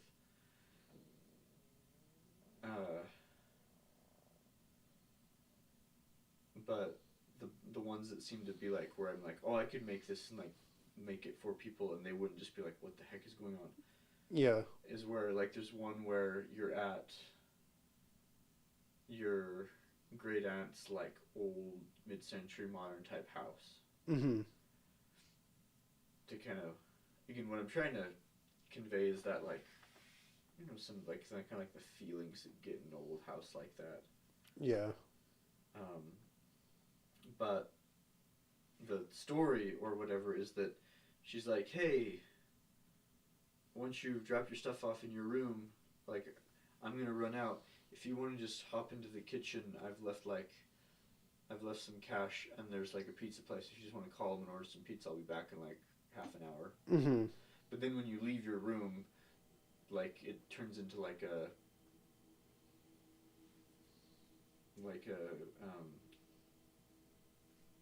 like a maze essentially, Mm-hmm. where like it's not, or a surreal architecture where you're like going through like all this like these like mid-century modern-esque kind of rooms and exploring it, and it's like, where on earth is that kitchen? So like Yeah. like the people playing would have like a thing. Yeah. They're like, gotta get to the kitchen. Yeah. Something like that. And like for some people, they might not even like care about the aesthetic, but the hope is that the aesthetic, you're like, you don't want like the puzzle to like just completely like overshadow like the aesthetic. Mm-hmm. It might for a lot of people. They might just be like, it's a puzzle. Gotta find that kitchen. Gotta like. Well, it's like an escape room or something. It is very escape. Actually, they all kind of just become escape rooms. Yeah, that's a good. Yeah, they're all escape rooms in one way or another.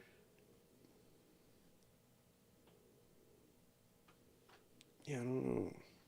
Because I mean, they're all just mist. Good mist is just an escape room. It's an escape room that you're not actually locked in. So you're not actually escaping. Yeah, you want to, because like the bigger goal is you want to like kind of absorb people in, Mm-hmm. have them have kind of like a fun, sort of like surreal, dreamy kind of experience. But it'd be hard. I feel like I'd have to make some in practice for like a long time before you'd actually. I have the sneaking suspicion that it would take a lot of practice to kind of like achieve the end goal. Yeah. Maybe not. I don't know. I mean, I still think it sounds super cool. I know. I know.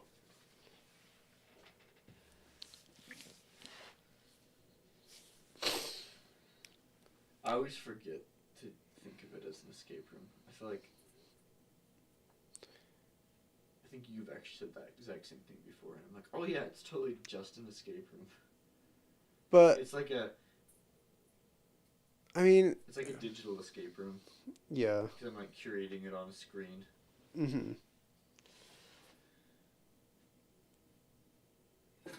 Yeah.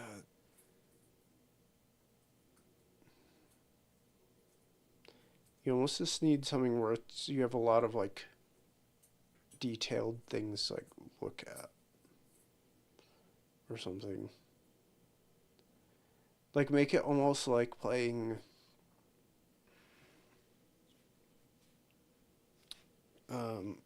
something like Amnesia or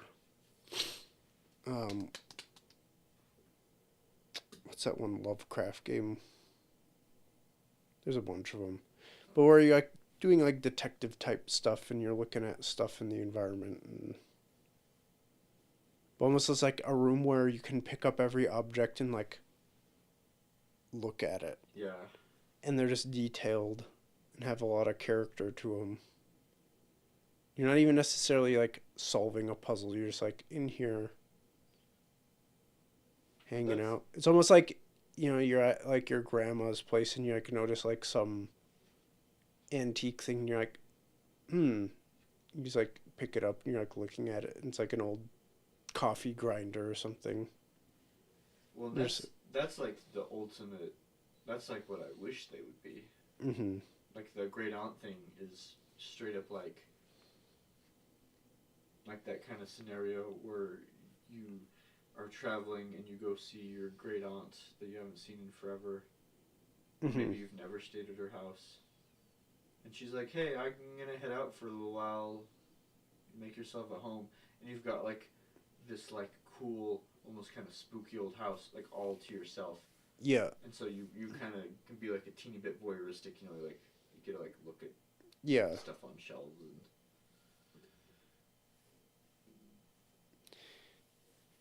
yeah, because I've thought about making something like this and just being like, you can do whatever you want. Mm-hmm. Except for, I won't have like a piece of art for everything on every shelf, but not have it be. But the little MacGuffin gives it like a direction that I feel like otherwise people would be like, especially if it's like a group setting with friends. Yeah. Because we talked about that too, like straight up video gamifying it. Because then if somebody's like in their room alone, they might be more inclined to be like, oh yeah, I'll like explore this. Yeah. I don't know.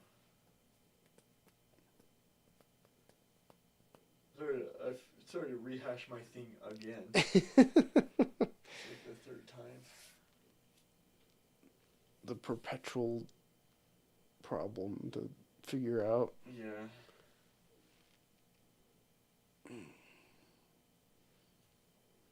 The thing that I'll make in like 12 years or something.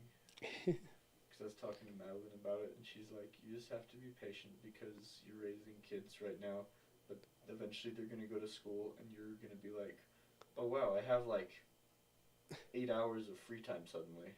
Yeah. That's true. Instead of like trying to no time. Yeah, I'm like trying to squeeze in like 2 or 3 hours a day for like freelance. Yeah. And even then it's usually pretty stressful. Mm-hmm.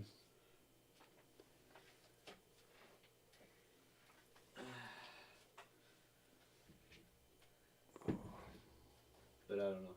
I really like that idea. Or like,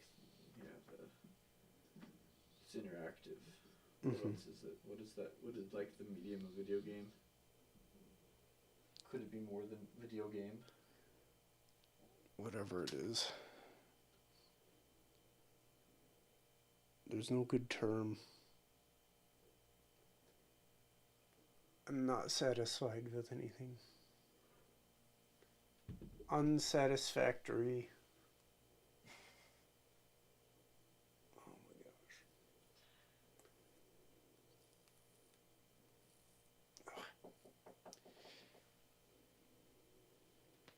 To be fair, it does apply to most things that it's applied to, but again... But they start with that as the baseline. Yeah. Like you don't even think about it. Yeah. It's like, yeah, it's a video game. Yeah, exactly. I don't even know. My point of, like, if you were to call film, like, horror or something... Yeah. There'd be a lot more horror films. And people would complain if there was a non-horror horror film. Because it's not horror. Because it's supposed to be.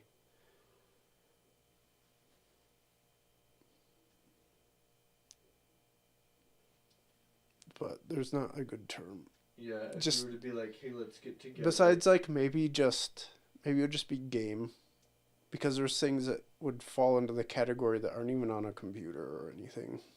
Honestly. Because, yeah, if you were like, if we got together and everyone, like, just gets lost in, like, an imagination thing. Well, it's like there's all sorts of things like that you can have just an experientially, like, designed experience. Like the tea ceremony. Like a tea ceremony, exactly. Because it's interactive. Yeah. You know, and it's a setting that has, like, very, like, painstakingly, like, crafted. So it's the experience is designed. And it evokes kind of specific... It's designed to evoke certain, like, experiential... Yeah. I don't know, just experience? I don't know. And experiential experiencations. Yeah. Yeah. But it's essentially the same thing, but there's no computers involved. But like fundamentally, it's the same sort of thing. It's just D&D is similar, except that that can be stripped down to be pretty like utilitarian in a way where you just have paper and numbers. Yeah. But you can still, like, a lot of people have like little figurines. And I remember once we played D&D and we had like the stuff projected on the projector because we did like a horror themed one. We had like spooky music and stuff, so you can still design the experience for that well beyond just sitting around a table with dice. And it just all like creates something new with it. It's like you're sculpting with perception or something. But Sculpting with imagination. yeah, something like that.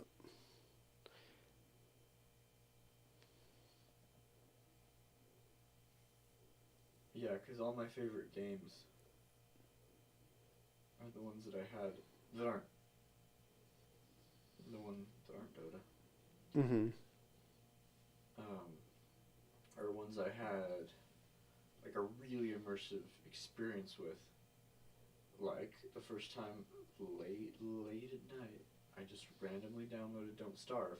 Mm-hmm. And I was so like sucked up in it. Yeah. Which also is a fun note in that things don't have to be first person. No. Because here was this like top down like Tim Burton type thing, right? Yeah. And I was like, I might as well have like been like in that spooky forest. I was just like totally immersed. Yeah. For that like first like night playing, I was just so into it. Mm-hmm. Like it like absorbed me. Yeah. Mm. No, that's a good one. Yeah. So it's like that. Yeah, I feel like you could have.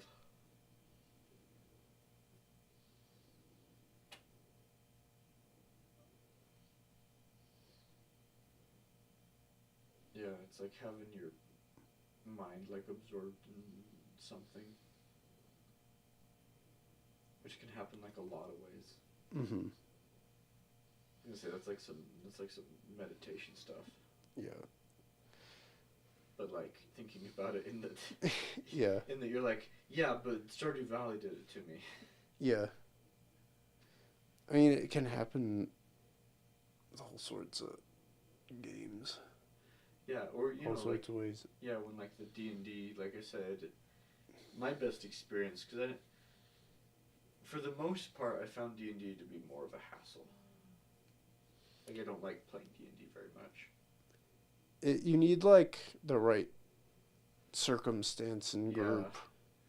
That's what I've found. If you got like the right group of people, it's a lot of fun and it's a really great experience. If you don't, it's like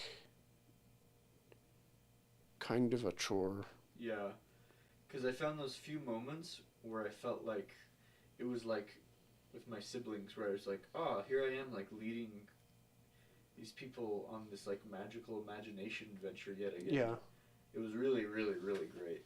Mm-hmm. And like everyone's kind of like in it, but yeah, for most part, I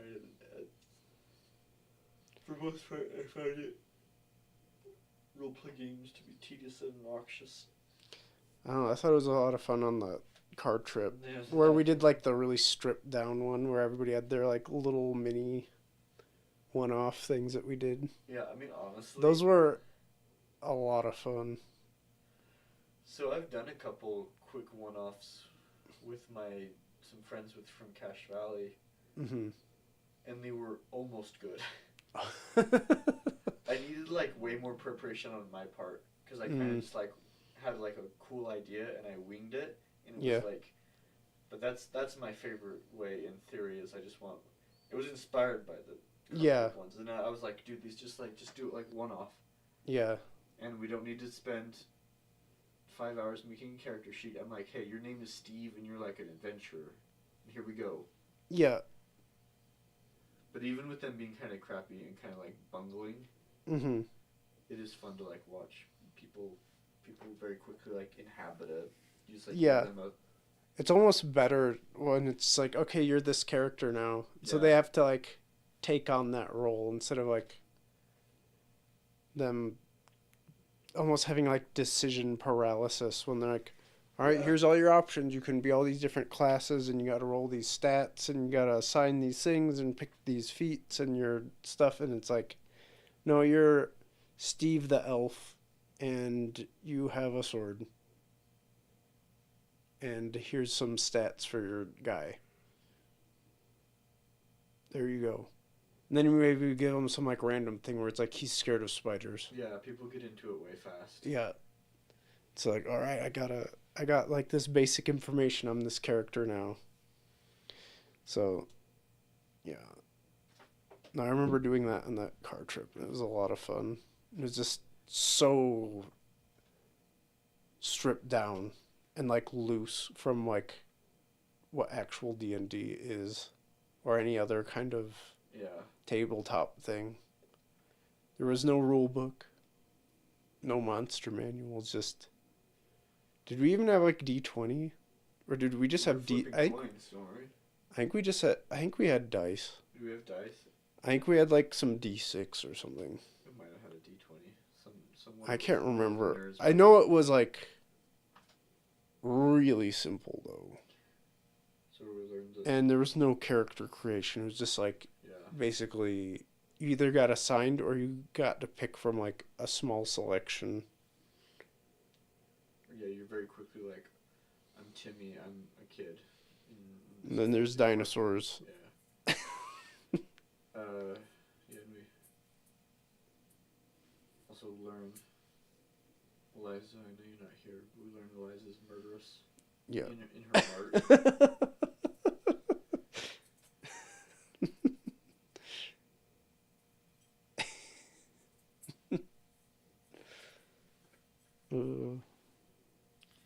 Yeah, I don't have a whole lot of D&D experience, but yeah, when you're playing and you get to see like when somebody's like kind of dark. Yeah. And you're like, oh, that's like kind of, I don't know, I feel like in D&D a lot of it's like you see a lot of like stuff on people's sleeves. Yeah. That otherwise you wouldn't see. Yeah. Yeah. Are you really playing the character? Yeah, there were a couple times with some of our friends where I was like, oh, gee.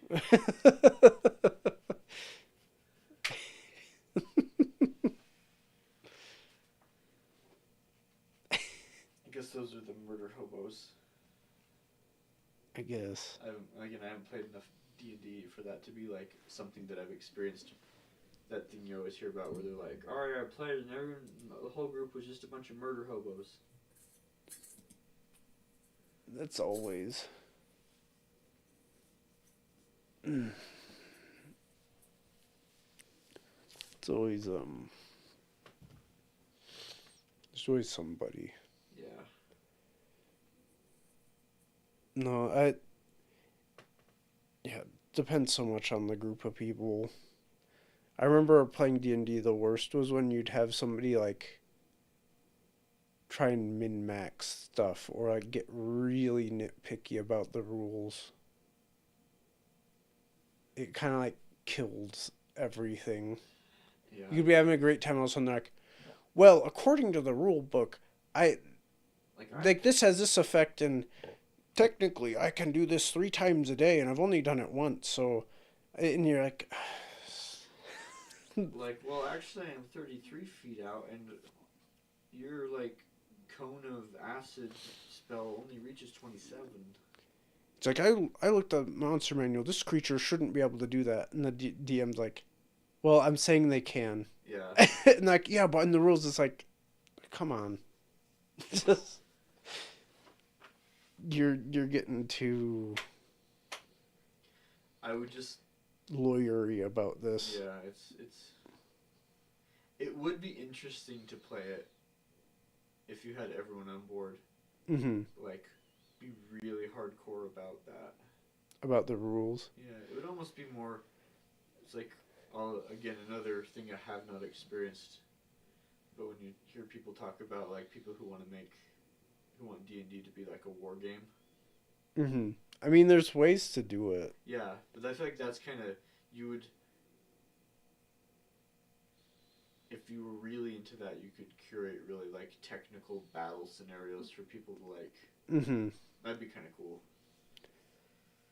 I mean, there's tons of like war game stuff. Yeah. That's like been around for like centuries probably. That's like really old, like so much that people like figured out with that.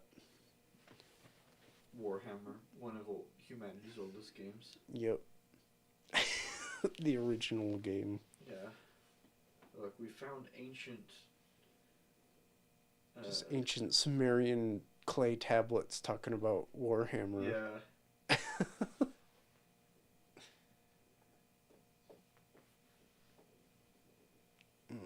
They're like, this orc babe is at least 7,000 years old. We think at one time she was painted.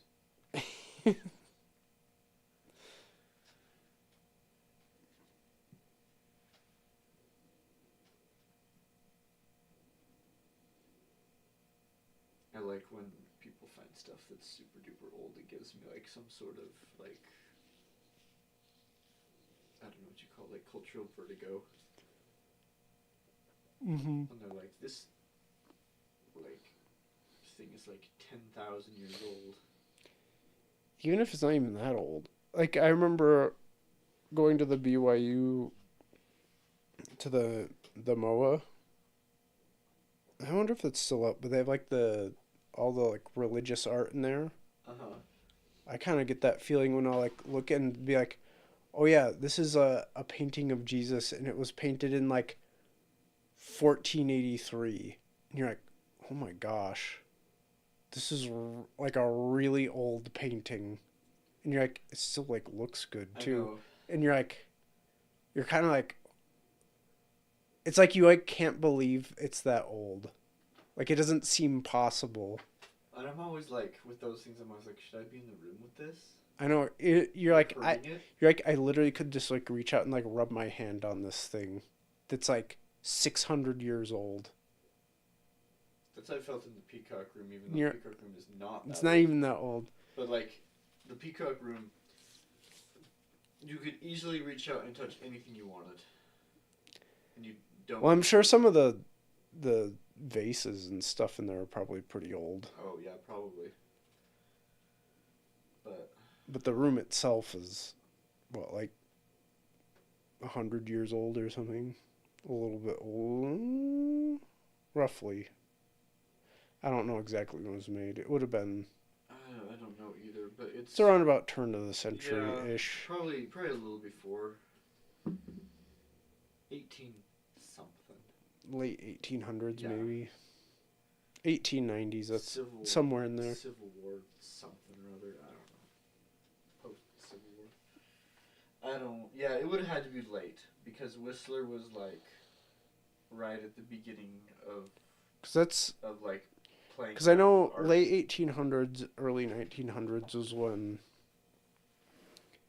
France and England and America got like really into like Japanese stuff, and that place had a lot of influence from like Japanese like ink and woodblock prints and paintings and stuff. Oh, dude. Maybe this is another time. They had in the Asian Museum they had a bunch of prints of kabuki and no plays. They were essentially like illustrations people had made. Yeah. They were so good. I have the artists written down somewhere.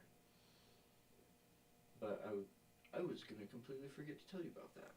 Ooh.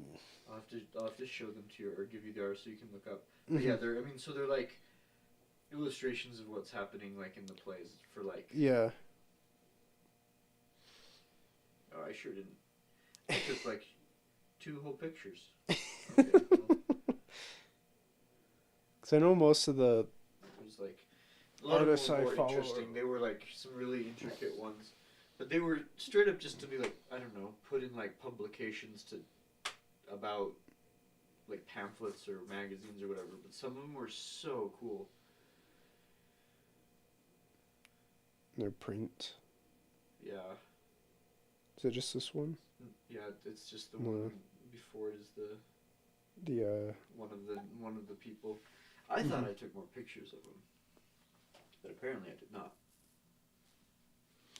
no, because I went to the one exhibit in the MOA that they had where in the print showroom, the print study room, they had some in there, and I checked those out.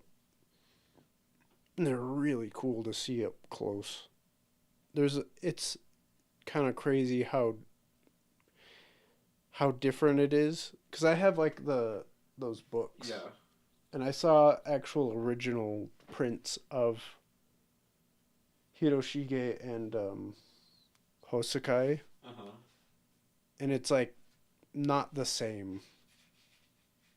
Like actually seeing one on that's actually printed on the paper versus like a scan that's printed on a printer onto paper. Interesting. It's like something where it's like it doesn't seem like that would matter because you're like, well, they're both printed. But it's kind of like when you actually see a painting in person, you can like see the brush strokes and like almost feel like how it was done.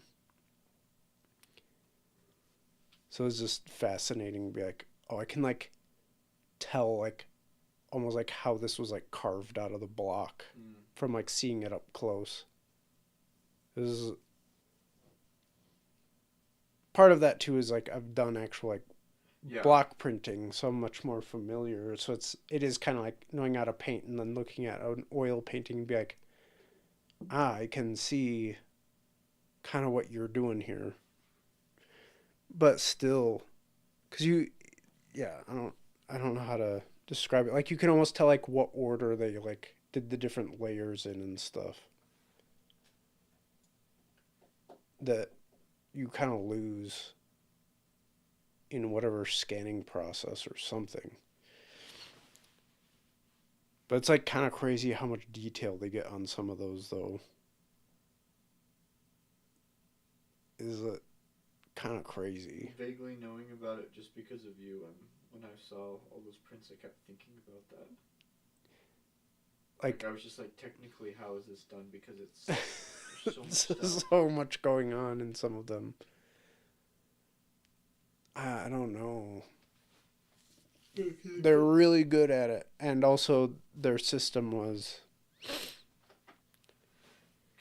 specific to, like they'd have. Well, I don't know. I took a picture. You'd have like a whole team of people, so you'd have somebody they literally just carve. They just carve stuff, and they'd get really good at carving. Then somebody else would just get really good at doing the printing.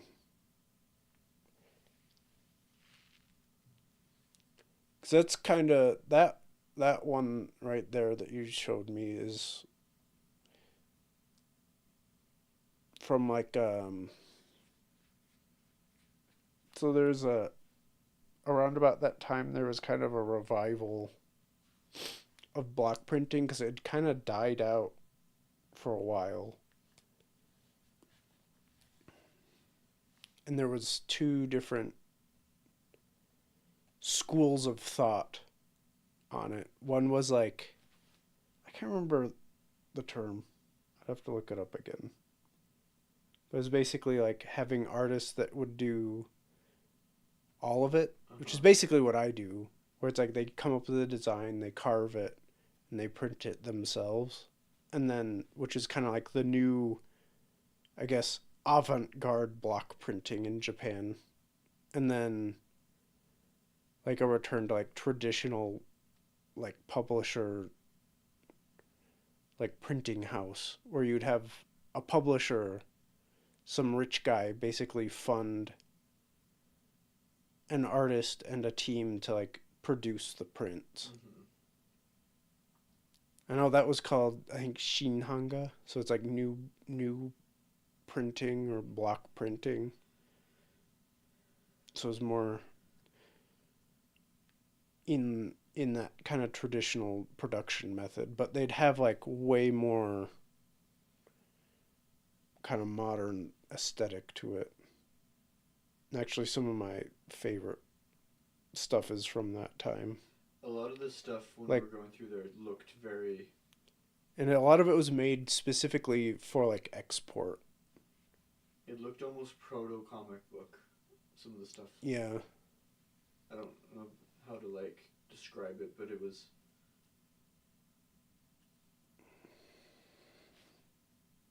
Yeah, it was like proto what I'm used to seeing. Mm-hmm. So I was just looking at all sorts I of cool ones.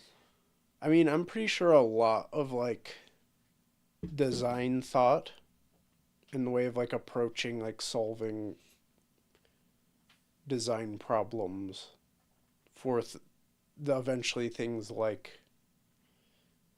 um like comics or like animation and stuff comes from printing, because there are things where one, you would actually do that for printing stuff,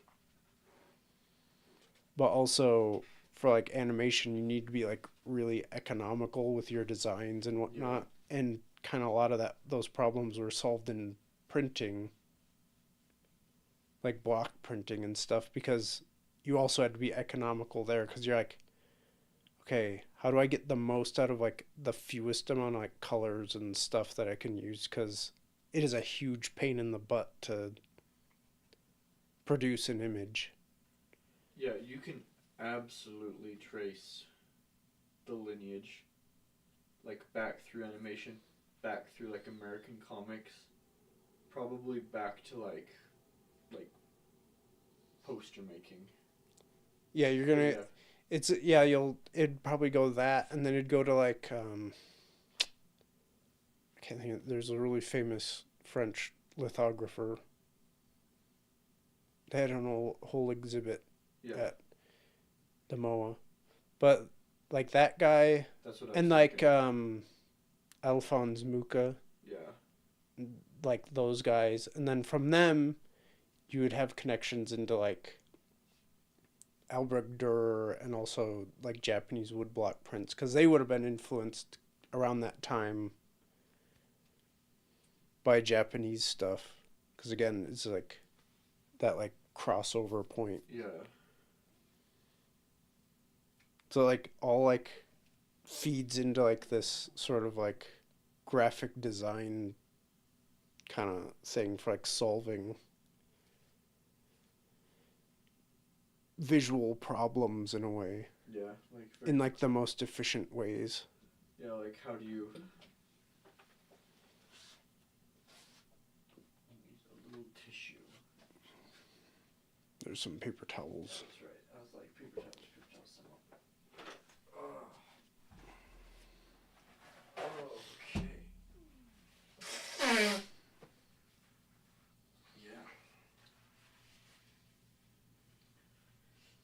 Someday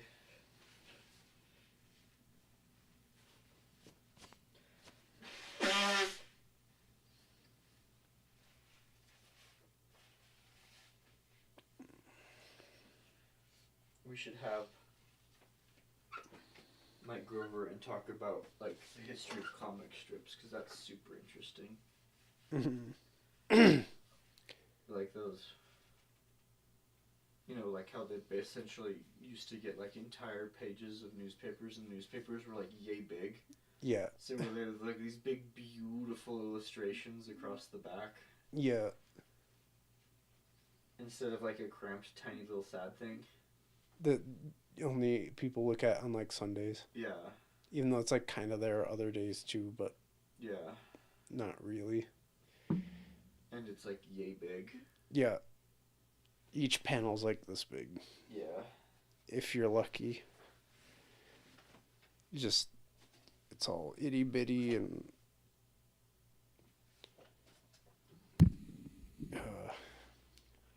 Yeah, comics. I don't even know what's in there anymore. Just reruns of like Garfield or something. Yeah, just these weird ones that have been around for like 70 years.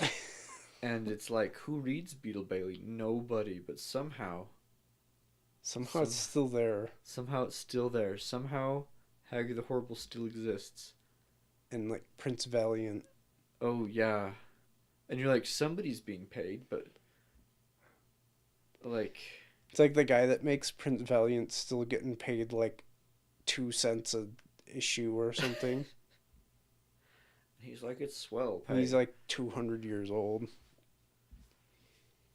He's like, I can buy a, I don't know what he's this like, I can finally buy that swell cap that I've had my eye on. Cause that's one I was like, I like never read that. Ever. Like I'd always see it and be like, I don't know about this. Though I guess it's like the longest running like adventure comic ever. Which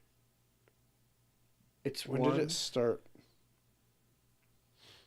Where if you read old ones, because I was actually started in 1980. Prince Valiant. Yeah, that's actually later than I thought. That's way later, and they're but pretty. Still, if you think about that, that's like basically like 45 years. It's a long time, and they've been like every week a new little thing. Yeah. That's a lot. Like most comic stuff, original Prince Valiant's pretty great to read. This is like this weird part of me that I had almost just forgotten how much I knew about comics and how much I liked comics, like comic strips. Until last time I talked with Mike Grover, and we were just like essentially like going over comic strip history and like trivia, and I was like, oh yeah, I forgot that this was like my thing. That I thought I was going to be a cartoonist up until I was like 23 years old. I just like totally like kind of like forgot that. But yeah, I have like a vast storehouse of like comic book trivia, and I've like read all, like my grandma had stacks in her basement of all of like these like Beetle Bailey, Wizard of Iz, BC, but back when they came out, and all of them are just hilarious. But by the time I was reading them, and you know, like the year 2000, they're just dreadful. But yeah, I'd have these, and they're just like, it's like how early Garfield is really, really funny. Yeah. Anyway, there you go. Comics are interesting. It's interesting. Because, well, it's like,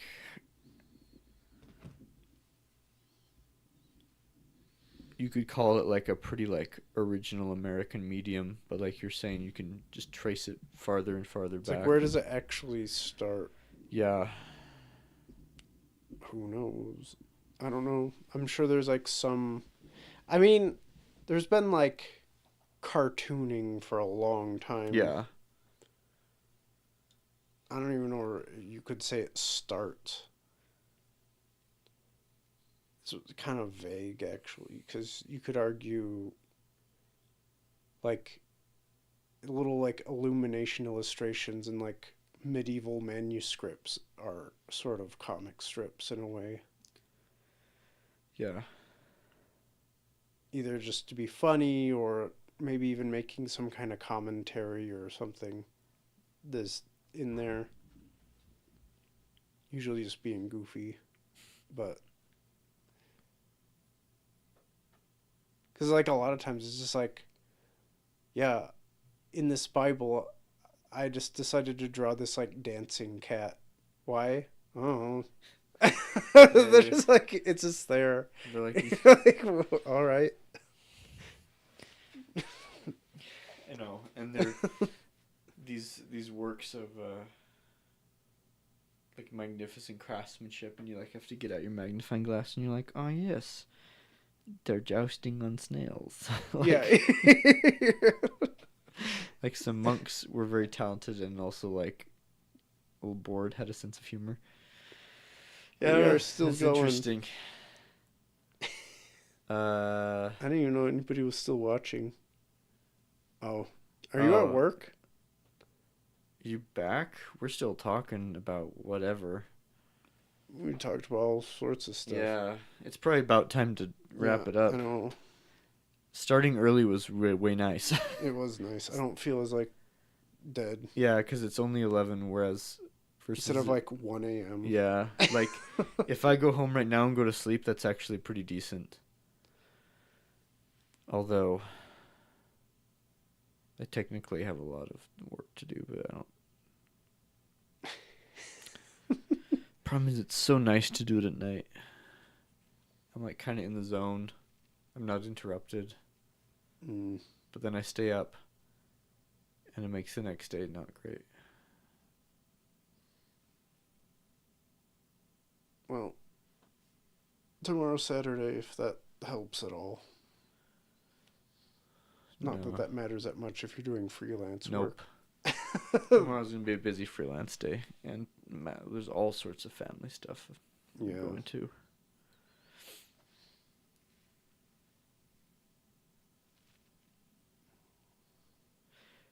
Yeah, comic strips. It's interesting because I really like them, but I have a lot of trouble reading graphic novels. It's like one of my least favorite mediums. Like, there's some that I like. Yeah. But for the most part, I have a lot of trouble. Like, I bought Johanna's. Oh, you and heard? I've been, like, trying to read it. And it's not her fault. I think it's pretty good, but it's just a graphic novel. I just have a hard time. It's not your thing. No, my eyes just don't like... I need to be like more disciplined myself or something. Maybe I shouldn't blame the graphic novel, but my eyes like wander around and get lost and get bored. Yeah. I have a very hard time being like following it as it wants me to follow it. Yeah. I'm not captured like I would be in like a movie. I don't know. I have a tough time with graphic novels. I sometimes with the graphic novels, I'll find myself basically just like reading. Just reading it, and they'll be like, wait, I didn't like look at the pictures. But anime. Anime is one where I'm like very picky. I'd say like 99% of the time I'm kind of like, I can't do anime. Can't do it. I used to do my I'd try one anime a year. No, you just can't. Speaking of Emiliano, he like sat down with me, and I've tried to watch Evangelion like 4 times. And I just like I can't make it past like the first couple episodes. It's kind of a weird one. It's cool. I can like appreciate it on some level. I just don't love anime. I can't. Yeah, I can't. Especially like super anime. Madeline really likes My Hero Academia. And in My Hero Academia, the action stops every 30 seconds for a tragic backstory. Yeah, like the tragic backstory never ends. Like there's never like action. It's like these people are facing off, and then it has to go and be like, this is why this guy is motivated, because of this sad thing that happened in his past, and now he is filled, with the strength to carry on. And like, there's like a little more action, and it's like, all right, now back into some sad, like.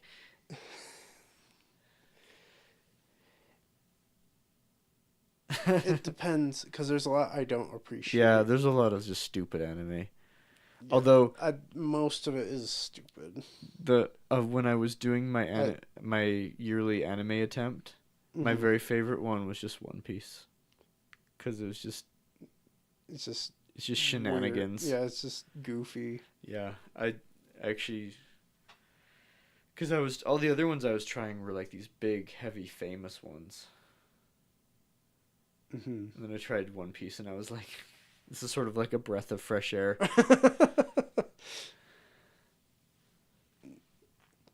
Yeah, I'm trying to remember. I tried to watch.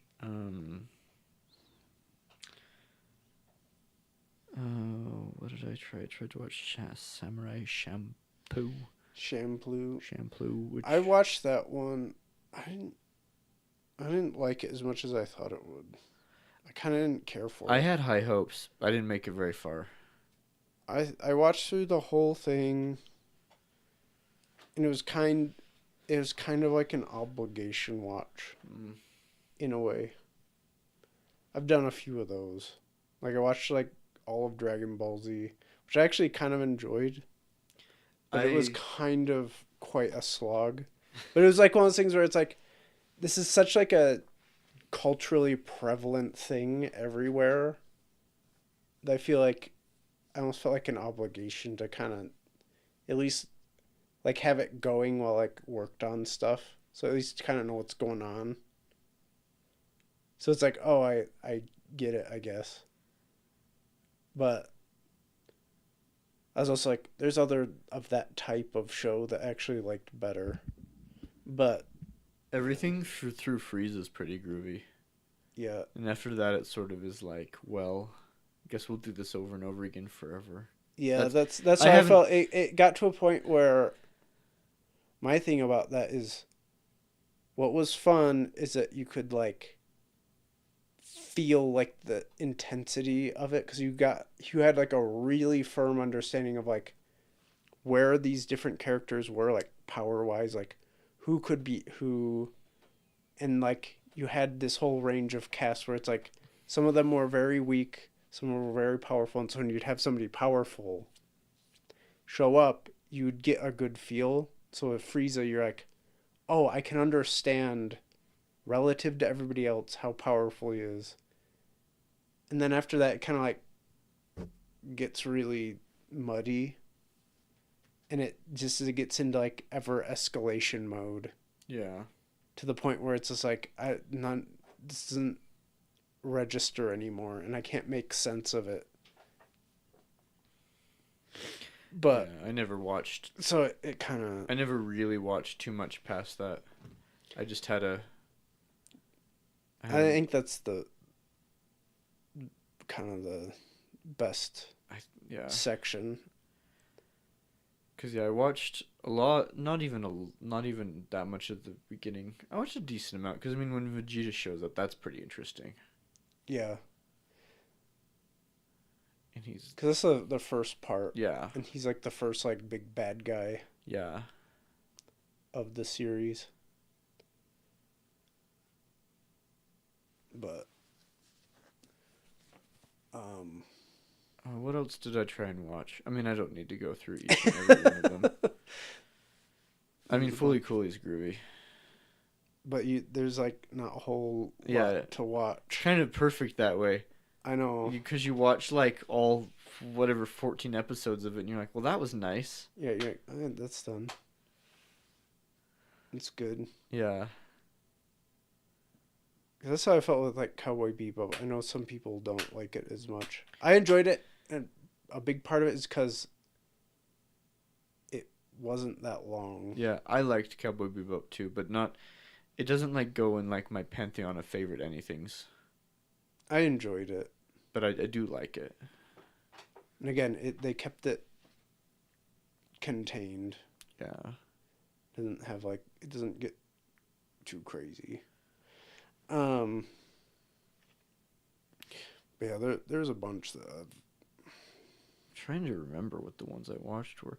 Oh, there's basically a lot of the ones I like came out probably like sometime in the 90s or earlier. I made like a Valiant.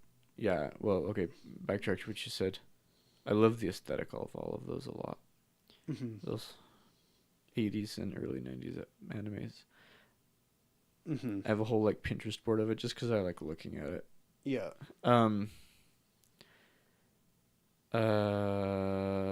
Full Metal Alchemist. I like gave that one like the old college try real hard. I watched all of that one. Or I don't remember if I saw Brotherhood or not. that's the one I watched. I don't know what the difference even is. I don't either. I feel like that happens because it's like I with watched whichever one. Evangelion. There's like 4 different versions, but they're all like kind of the same, but Yeah. they're a little different. And I'm like, I'm not bothered to watch all of them and figure that out. I don't know. It was like there's a few of them that I've watched all of, or at least watched like all of like the first season, where I kind of was like, I either was like that was okay or I didn't like it. I thought Full Metal Alchemist was all right. Like I didn't. Whereas like something like Sword Art Online, I watched it and I was like, I actually really hate this. This is so awful. And I was like, it was something where I was like, I actually don't get what people like about this. And that was one. That was another like one where I felt obligated to watch it at the time because so many people I knew at the time were like, I love this show. Huh. And I like forced myself through it and I was like, I don't. Yeah, it gets to the end. I'm like, I don't. I don't get it. Whereas at least with Full Metal Alchemist, it's like, okay, I get why people might really like this. Yeah. And I thought it was okay. But I'm like, I'm not going to watch this again. And I probably wouldn't be like recommended or anything. It's like, if you want to watch it, I don't know. Yeah. But For the most part, anime's like the opposite of what I want. mm-hmm. Because I just want things to be all like. I want less story, more atmosphere. I just want everything just to be atmosphere. That's why Miyazaki movies are great. Yeah. Because they're almost like pure atmosphere. Yeah, I don't want. And most anime is like. Cowboy Bebop's pretty atmosphere. Yeah, I know. Cowboy Bebop's that's groovy. One of the nice things there. But yeah, there's a lot where it's kind of how I feel when I try playing like a JRPG game. I like can't handle it. I can't get very far because it's like way too much plot going on, and I'm like, I'm not gonna read all this. Yeah. I'm not reading all this. And you end up skipping it, and even when you're skipping through it as fast as you can, where you can't even read anything, you're like, this took me like 2 minutes to like skip through who knows how much dialogue. If I were to read this, it would have taken me like an hour. It's like, I'm not gonna do that. I can't do that. It's too much. But yeah, I don't know. It's one of those things where I'll try every once in a while, but usually I don't. I feel like I've watched all of my what I feel are like obligation watches. And so I'm not like terribly into watching a lot of it. No, I don't even. I've more or less like decided I don't care for anime, and I just don't bother with it. Mm-hmm. I like try. I had my no thank you bites. Watched more Attack on Titan than I would have ever wanted to. Mm-hmm. Dude, but that got me. This is a different thing because my like fear is getting eaten. So Attack on Titan was rough. That's I was legitimate. That's basically like the point of the show. Yeah, Attack on Titan, like literally, It like gave you nightmares. Yeah, it, like freaked me out, and I was a grown man. But it freaked me out in like the way that like shows like freak out little kids. Yeah, you couldn't go to sleep. Yeah. You're afraid there's gonna be a giant So showing I up. binged a whole bunch of episodes at once in college, and I was like down in like uh I was in like a little basement apartment, Mm-hmm. and I remember going outside and literally like without thinking I would like checked around to make sure there wasn't a Titan. Yeah. But yeah, Attack on Titan like messed me up for a little while. For like as long as it took to like think through it. So like for an hour. uh, But yeah, it's like getting eaten. Getting eaten is eaten by a giant that's person. like my absolute nightmare. Piper, what animes have you tried to watch and could not do it, or maybe could do it? I think she and Tom tried to watch Evangelion. I don't know if they got through it. Yeah, you see clips of you see clips of Evangelion, you're like, oh, it's so cool. A lot of it's like kind of boring. I mean, That's how I felt. I was pretty bored and unhappy with the first like 3 episodes that I've tried to watch now. The first, it like doesn't get exciting for like a while, which was kind of disappointing. Yeah, because I've Because seen it's one of those things where you're like, I want it to just be like robots fighting angels or whatever. yeah But it's like the first like several episodes are just like whiny baby kid being upset about his like dad, yeah and you're like, I don't care. But One Piece is also like a million billion. yeah. Like I said, when I was doing like my yearly anime sampler, I only watched like a little bit of One Piece. I was never gonna watch like much of it, but it was fun. But yeah, there's no like. Oh, we watched one called. So when I was very first in the program, in the animation program, for context, Mm-hmm. with some friends, we watched an anime called Monster. Oh yeah, yeah. So I thought there was an actual monster in it. No, it's just like a serial. It's a killer. serial killer, but I thought the entire show that there was going to be like a supernatural monster. Nope. And I was like, "Where's the monster?" I was too stupid to gather that like it's just a serial killer. I didn't finish. I remember watching that with some people. He was like Dallin or something, but I didn't finish it. I watched like a few episodes with people, and then I didn't watch anymore. It was okay. Yeah, I wasn't. It seemed overhyped. That's been my experience with anime. Is it's almost always way overhyped. My favorite part. Even if it's one where I'm like, oh, I like this one, but people like this way more than they should have, I guess. Yeah. My favorite And then part there's of a ton where they're just like awful. yeah, my favorite part of Monster was that when the main character would boot up his computer, it made the noise that my like Windows 2.0 computer made booting up as a kid. And I was like, "Oh, they got it. They got that like old Windows boot up noise." That was like every episode that happened. I was like, "Oh yeah."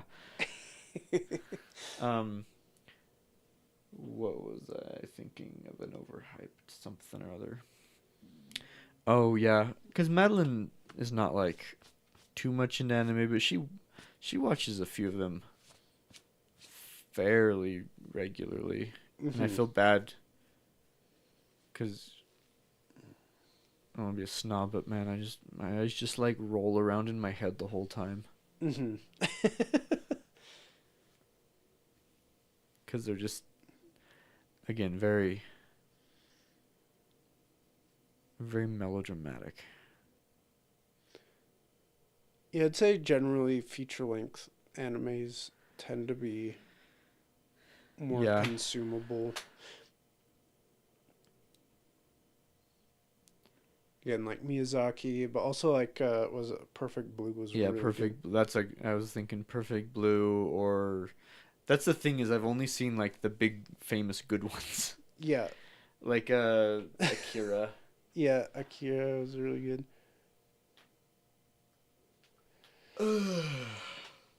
Well, also, I mean, I don't know. I don't know. Yeah, I don't know. Animes. Not my favorite thing.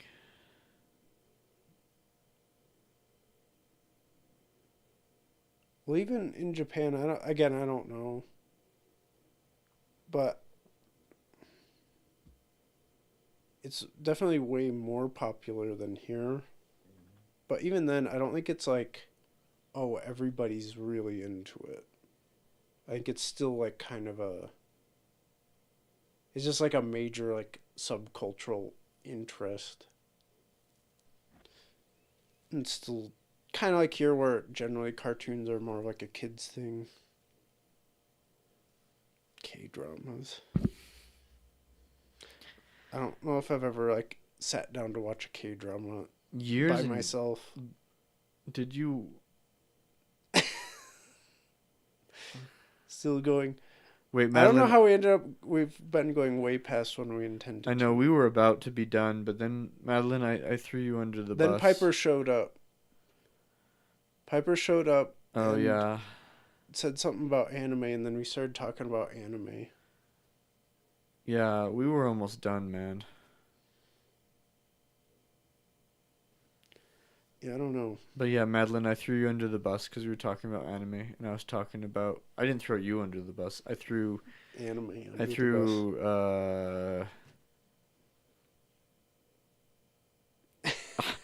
Okay, I just had like a real tired moment. I was like, My Adventure Evangelion. Like in my head, I was like, "What? My hero, my Evangelion Academia. my Macadamia. little witch Evangelion."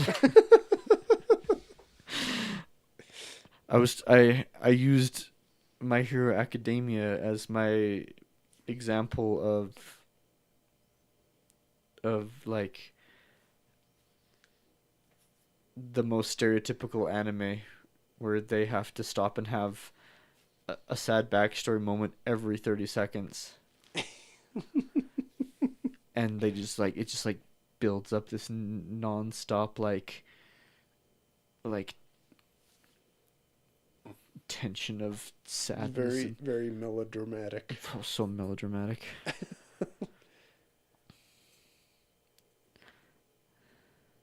And then they punch each other.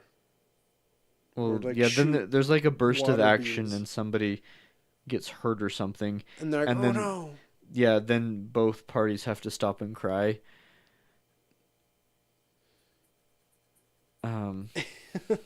And like reflect on what has happened and how it relates to their tragic backstories. I guess. Yeah. I need to have PTSD. Just PTSD for kids. That's what My Just Hero like Academia is. Just the level of tragic backstory and cannot. I'm not exaggerating. Yeah. Oh yeah, that's an interesting thing about uh the boy animes is they're very horny, but there's not like It doesn't like go anywhere. there's no romance. Well, even most of the characters aren't. It's just nothing in like the actual story. Usually there's like a character who is like who is also funny and horny. Yeah. Like the chef in One Piece. Mm-hmm. Where you're like, but everyone else in that whole world apparently doesn't even think about it. Yeah. Just but the show itself is very horny. Yeah. Right? Like My Hero Academia, One Piece, these like boy shows. Yeah. And they're like, we just have these girls with giant boobs. Like the show. Yeah. Yeah. Yeah. Yeah, the show is very horny, but the characters are like it's like not like part of the show, except for like it's like it's meta. yeah, it's like a comedy thing that like two or three characters also, Yeah. but there's no like love story. Mm-hmm.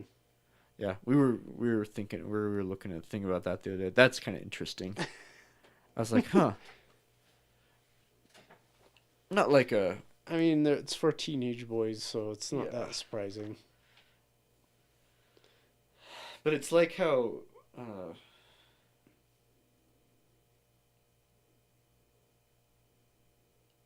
It's like in the. I remember watching the Marvel movies, and there's like.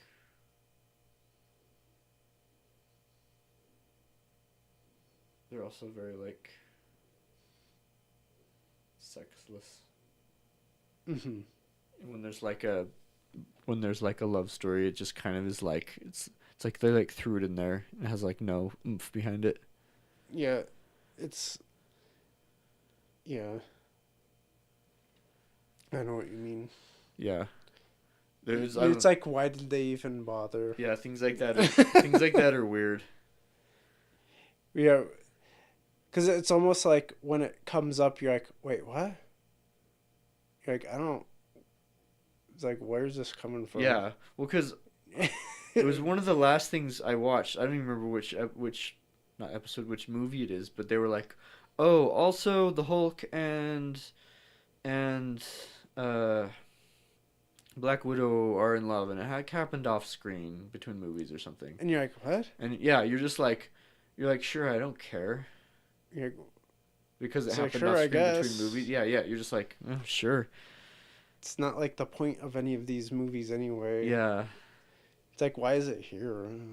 Who knows? But it's not like a Star Wars where little 10-year-old kid and you're like, and like, there's like sexual tension between Han Solo and the princess, and little 10-year-old kid, you're like, oh wow. Yeah. And even then, it's not like a main thing, but you see it develop. Yeah, but it's like there, and it's better. Yeah. Yeah, Madeline, I was about to go home like 40 minutes ago. But we got derailed. Anime and talking about how we mostly don't care about it. Yeah. But there's some little good bits here and there. But. Yeah, have a tough time with it.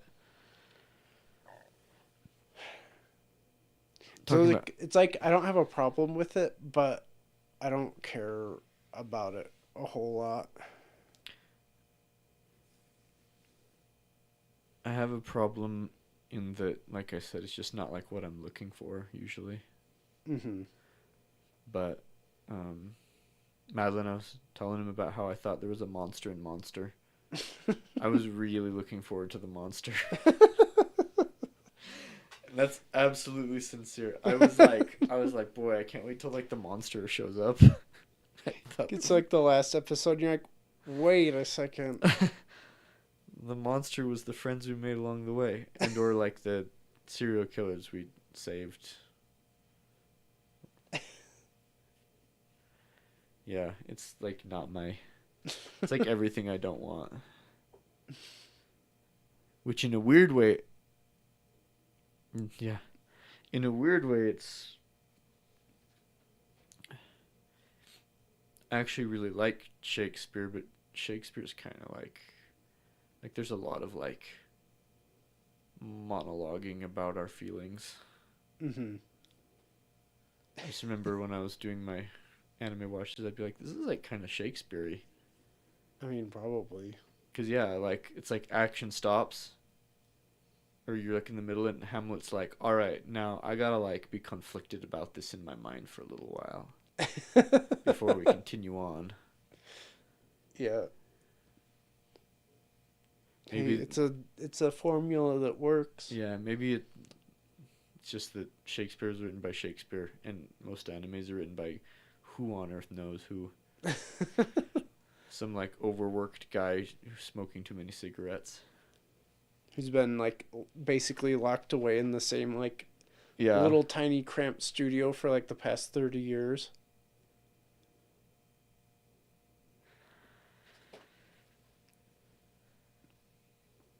Probably. Yeah. I do like watching animes for their to like glean little like tricks from the animation because they're so smart. Mm-hmm. Super efficient. Yeah. At least older ones. I feel like now it's like kind of newer shows are more. They don't have to think about that as much because now it's all like digital stuff. That's a lot easier to fiddle around and do fancy things. Although I'd say the ones that I've seen Madeline watch are still just a kind of a bunch of talking heads. Well, yeah, it's still easier. Yeah. But they do a lot more. Yeah, it is less so than an old one where they literally have like a 10-second scene where it's just like a still image that they pan across. Yeah. I mean, it's super efficient. Yeah. But it's literally not animated. Yeah, I don't know. It's like watching that in like old Hanna-Barbera stuff. Mm-hmm. And just like, you just like, in case you need animation shortcuts. Which I do, because I'm also in the business of making cheap animation. Yeah. Oh, yeah. Have you seen that? That's sweet. Gear 5 Luft fight? Luffy fight? Oh, Luffy. It says Luft. Yeah. That's such a sweet piece of animation. I'll have to look up. Watch it. It's really, really, really fun. It's like one of my favorite like pieces of animation, which is funny because it's one piece.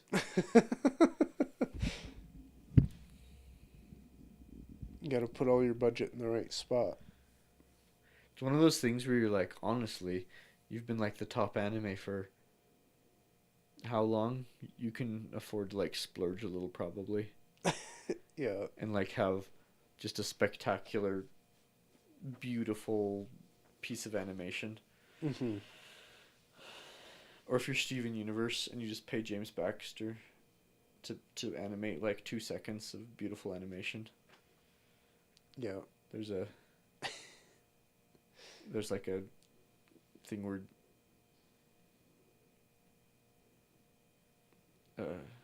Steven Universe like hugs himself and spins in a circle. Mm-hmm. And it's like beautiful fluid animation that doesn't fit with anything else. Yeah, this wasn't the normal people doing this. Yeah. And then you find out it's James Baxter and you're like, oh, of course.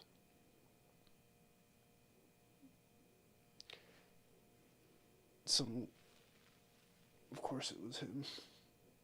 So I like all he does like cameo animation. Do you think he just like shows up at your studio and blesses you? He's like, I'm gonna do a cool thing. Since 2D animation's not like he just quite the thing it was, where you needed him to actually like do a lot of work. Now it's like, well, we're not making feature-length 2D animation anymore. So I don't know. He's just like a mysterious wandering figure. I guess. And sometimes That's what it seems like. He just shows up and you're like, oh, James Baxter. And he's like, I will animate 10 seconds of your show. Like, yes, James Baxter. And then just disappears. Yeah, and like the wind like carries him away. He just does it in like an afternoon. It's like, here you go. See ya. Yeah, I don't know what he does normally. No, like, what does he do actually for a living? He's got to animate because that's like his thing. But I don't know. How old is he? He's probably still working. Because he came to BYU. Yeah. He didn't seem that old. There's still a lot of 2D animation gets made. But like, I don't know what. I haven't heard of what he works on. I also haven't like gone out of my way to look it up. Yeah, I'm sure he stays busy. There's lots and lots He's of got 2D to. animation. He's gotta be. Like when you're the Also, he's like one of the best living animators. Yeah, I was gonna say when you're like one of the best in the world at something, I feel like no matter what you you're gonna be getting something for it.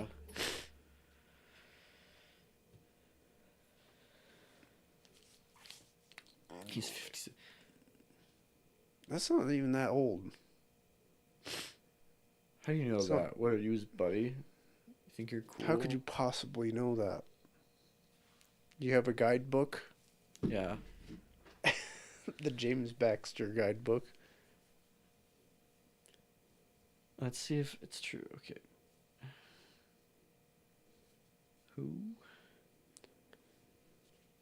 Maybe he's just retired now. He might be. Somehow. He like retired when Disney kind of stopped doing 2D animation. There's like... I don't know. Okay.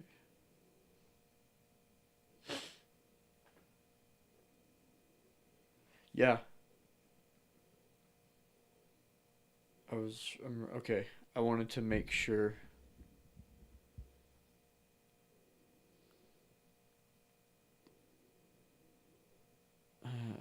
Wanted to make sure I was Okay.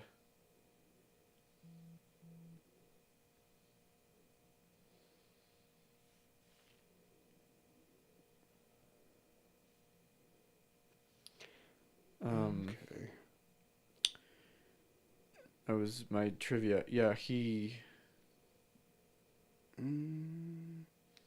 animated Belle when he was like 19. It's ridiculous. I know. It is ridiculous. He worked on Who Framed Roger Rabbit. When you're just like a kid and you just have that thing that you do. How do you just be that good though at like 19? I don't. Especially at that time when it's like you're using like a stack of paper. Well, it'd be so hard to like It's the same thing practice. with what's his Nugget, the director of The Incredibles. He was like a kid, and back then. Oh, well, there you go. What has Netflix animated recently? So he's an executive. Mostly, yeah, some kind of executive role. That makes sense.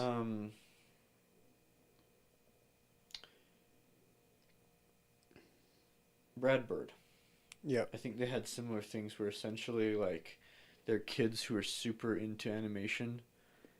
Mm-hmm. I don't know the James Baxter story, but I know the Brad Bird story, so it's like maybe this is similar.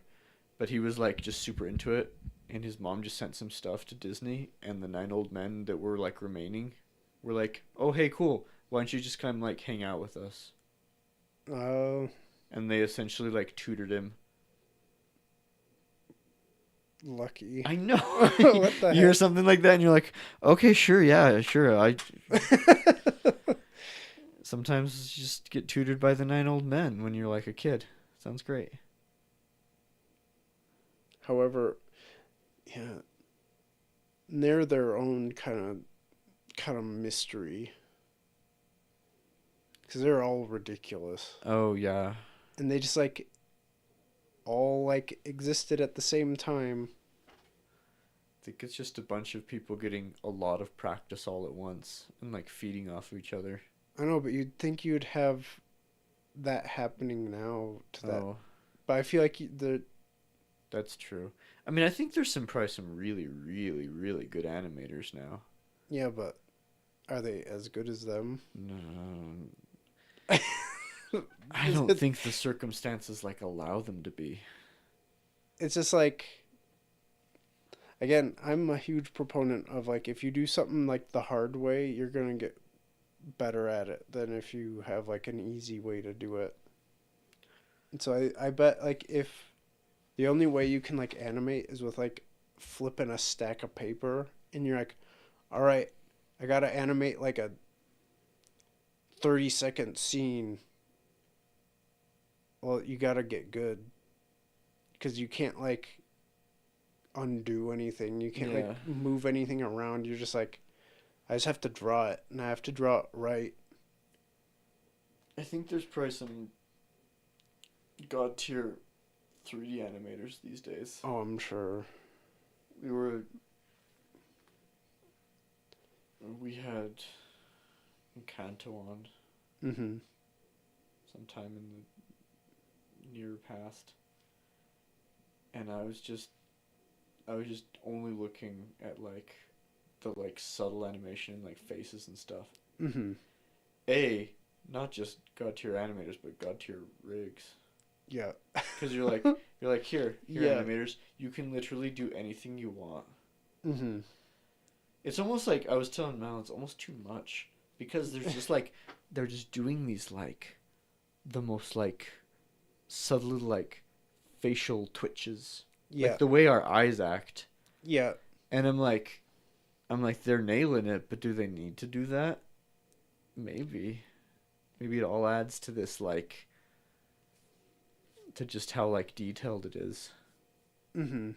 Well, it's like at what point it's like, couldn't you have just like had actors Yeah, almost? Yeah, I don't know. it does get like a little weird. Yeah. When you have the perfect puppet. That, you know, I. That's the real secret, is having riggers that know what they're doing. Yeah.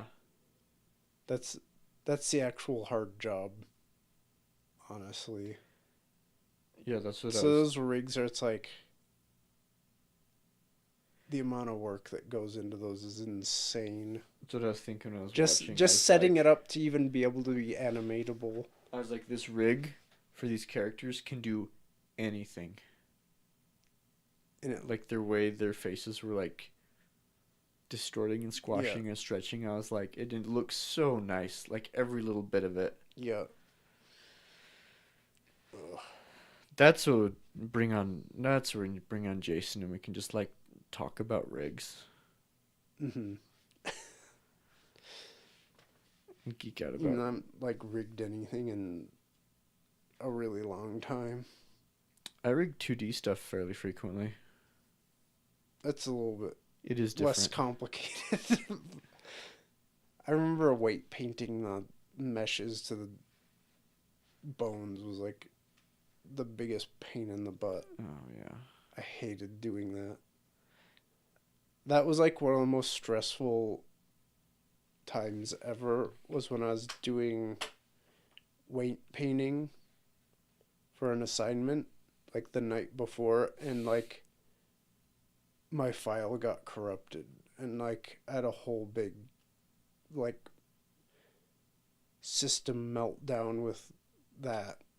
And I stopped what I was doing because I was like so pissed off, and also like almost like depressed by just everything breaking. I just like went and like walked around like at like 1 a.m. for like 3 hours, just like around in the streets. I was like a lost soul. I was like, I've been like working on this thing for so long, and it just is like gone. And then miraculously, when I got back, everything was like fine. I was like, what happened? Maybe I was like hallucinating. It's the elves. Because I was like, elves that used to fix shoes, but now sometimes they help out with like Maya. That was like one of the most like uncomfortable moments ever, though. When you do like, I've been working on this for I don't even know how many hours, and I have to get this ready for the next day. And I've been up so late, and then it's just feeling like it all like went away. That happened a couple times, actually. I can't remember. There's one where my computer updated and it like screwed with the drivers for my video card and it corrupted like a whole bunch of crap and it made all 3D stuff not work on my computer. Like I couldn't even play games. And the only solution was to like reformat my hard drive and reinstall Windows. Like nothing. I tried like installing like older versions of like video drivers and stuff. It wrecked my computer. As far as like anything that used like any 3D rendering, it would like crash my computer. It was really bad. I still don't understand what happened. It was like a Windows update that mucked it up, I think. Yeah, but it's still stressful. It still is like one is like it is an assignment that you're asked to get done on a day, but also having just like all that work like feel like it just got annihilated is like not pleasant. No, I remember for the simulations class, we're supposed to like simulate something breaking, and I just was not having a good time, and I ended up just like making like just something insane. It's supposed to be like, oh, something shattering, and I ended up just making something that like created like an insane duplicate thing, and it made like this crazy explosion, and I just submitted that. And it just looked like a swarm of bees. And everybody just laughed when we showed it in class. Because I was like working on it and it was just not working. And I was just frustrated. I was like, I'm not getting this done. So I'm just going to have fun messing around with parameters. That's why I ended up submitting. Ugh. That was something I didn't like doing simulation stuff. I don't think I ever really did any. Very little. I just did the one class. It was just too annoying to work with. Yeah. It like really felt like you're like wrestling the computer. Because you're asking it to like do stuff and then it do it and there'd be like something wrong and you're like... and you're like, how do I like massage this stupid like algorithm that I built to like not have like this one rock in this pile like wig out? And you're like, I don't know why it's doing that. You're trying to figure out how to not have it do that. It's like I have like 5 million little pebbles and one of them's like freaking out. It was bad. I didn't like it. Some people like that. I don't. Anyway. Yeah. It's late. It is late. Yeah, quick before we go to the next whatever. I don't even know what else there is. But, you know, on this highfalutin aesthetics talk where we talk about Pokemon and then anime. Nerds. I mean, they're nerds, those people, not me. I'm into cool things. Like dill plants. Yeah, like dill plants. I'm way in it. Like, there's the Flavor Bible over there. So cool. We should do an episode on the Flavor Bible. I mean, we haven't done like a food type episode. We should do a food one. I could talk about how much I love sumac after having finally tried it. I thought it was great. Yeah, sumac is awesome. Well, it's weird. Okay, we can go, but it was weird because it's like I had not ever heard of it, and then once I did, I see it everywhere in like recipes and stuff, and I'm like, I've been looking at stuff for years. It's like Like, did you just did like was there like a flux in reality and sumac appeared? I guess. Because I had not. I feel like I see it Because constantly now. if you look up recipes that use sumac, there'll be a lot. Yeah. But it's not like a common ingredient. You have to go to like a Sprouts or something to get it. It's not like in a normal grocery store. Or just have a sumac tree. There's plenty of those. Yeah, there's one in my yard. This year, I was trying to let it grow. like late summer and fall when the berries ripen enough. Yeah. There's a bunch over in the doTERRA parking lot area. So this year, Piper and we're gonna go out and like harvest a bunch. When the weird thing is they're the right ones. Mm-hmm. I say that because almost always you're like, oh, this one kind of plant makes this thing. Well, maybe I can go get some. And then it's like, no, it's not that one. Yeah. Like, that chestnut will kill you. Yeah. It has to be this very specific kind of chestnut. Yeah. Like, it always feels like it's that. Yeah. If you're like, oh, I'll go get these, like, rose hips. And it's like, no, those rose hips aren't edible. It has to be this specific kind of rose hip. Yeah. Anyway, sumac. Where have you been all my life? Just kidding. I might not have that big of a crush on sumac, but it is super good. It's kind of like you're saying. I want to use it more. It was just such a different kind of thing to add. Yeah, I've been sprinkling on stuff. We made that chicken.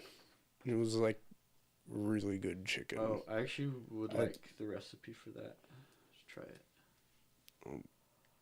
I can't remember if I have it saved. Okay. I'll re-find it and I'll send it to you. Okay. It's pretty easy though. It was basically chicken, onion, sumac, and then some spices and some flatbread.